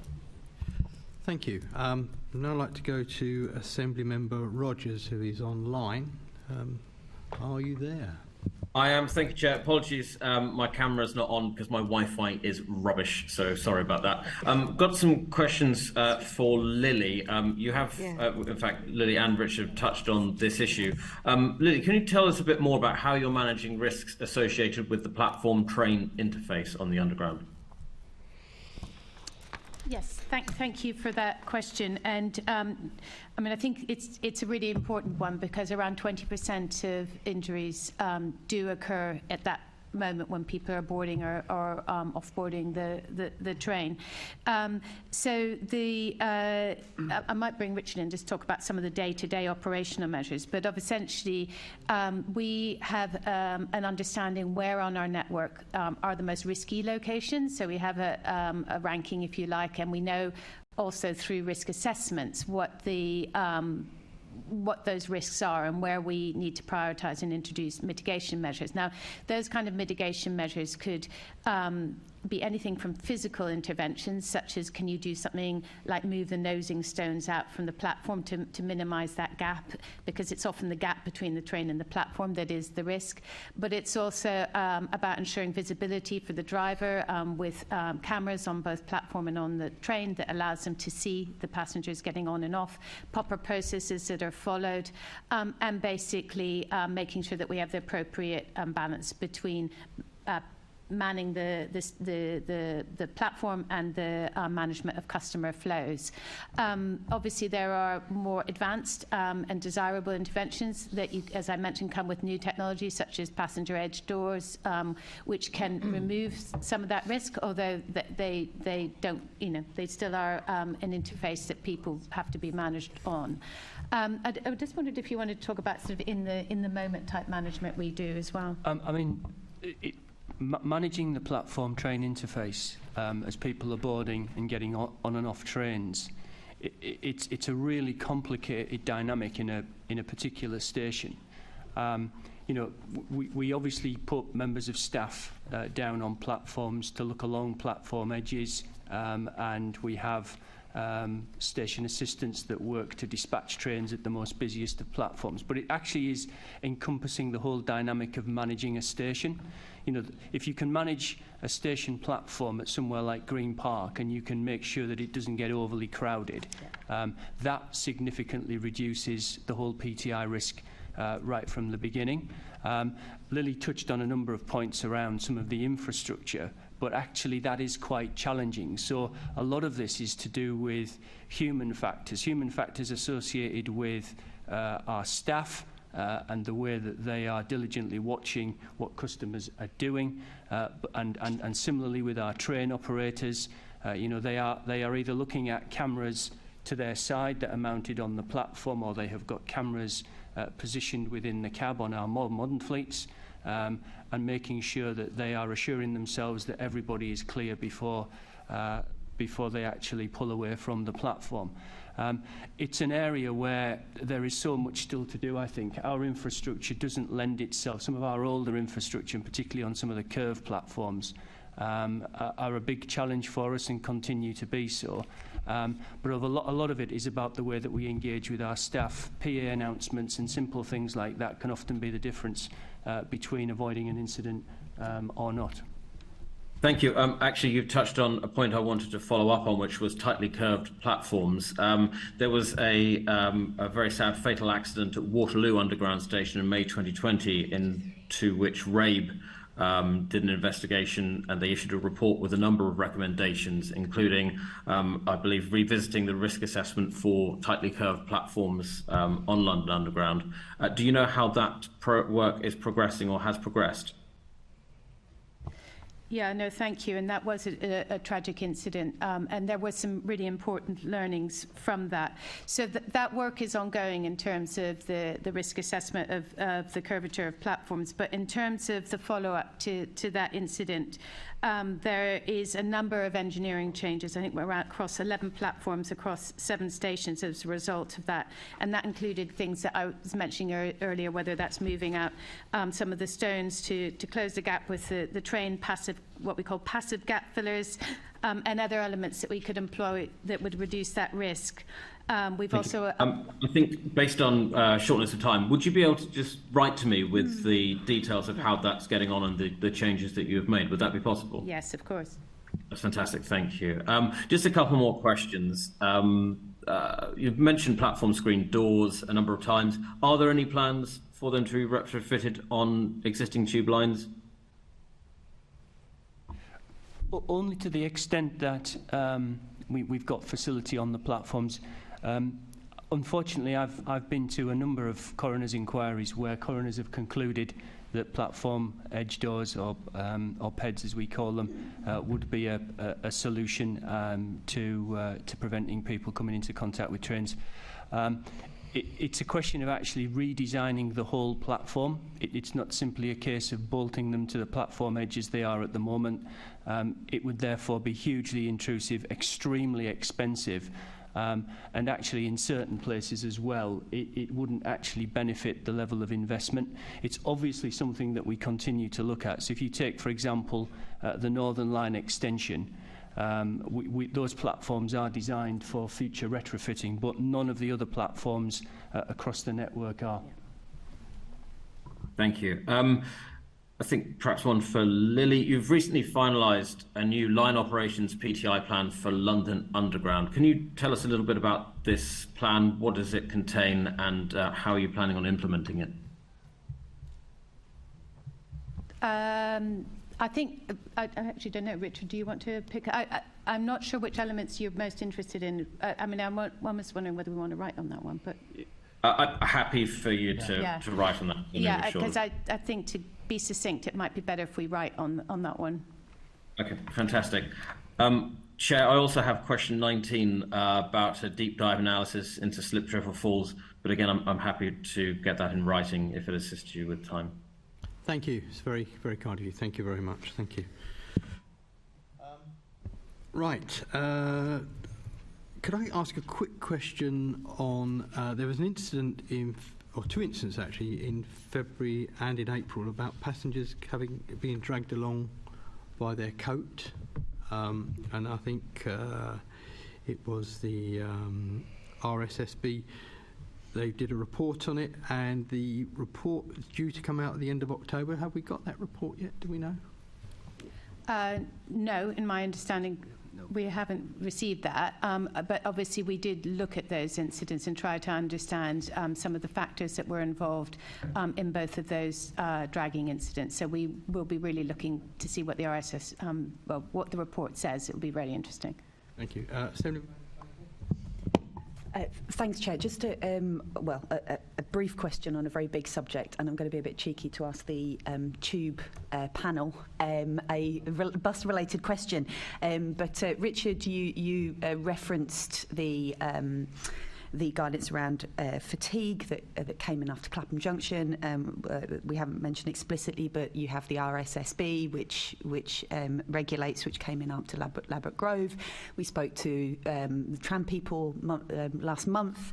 We had an LRSB after Sandylands, and we've talked a lot about bus safety for the first couple of hours, but there is no equivalent body, as I can see, that really specialises in some of the safety standards. Do you think that's something that would help? And is it because there's not been, we don't have such major crashes on major incidents on buses but the numbers are so high? Do you think this is something that we should do proactively? Yeah, I'm not sure I'm in a position to really answer that question, to be honest, on the basis that I'm a railway regulator and have a very narrow lens into the world of buses, so I don't think I can really assist. I mean, what I can say is, of course, that the work that the RSSB and the LRSSB, who were here, I think, at your previous meeting, have added significant value to the sector and are really driving forward a whole range of change, but I can't give a view in terms of the particulars of the bus system. I hope you'll understand. Understood. I was winging it a little bit with the road bit. TfL, do you think that might assist you if there was independent body? I think there's lots of things that could assist. I mean, certainly I wouldn't like you to have the impression that we don't take the learnings from, for example, what we're doing on trams and apply it directly to buses, because we do, and that's exactly what we've been doing. When I talk about having a pan-TfL fatigue working group and oversight group, that actually brings the people who run the different modes together to share their learning, so that we are trying to create that culture where we are learning across different modal operations. But a lot of that was sort of the soft stuff that you were talking about rather than the hard regulation. No, it does include the trialling of technology. So we've taken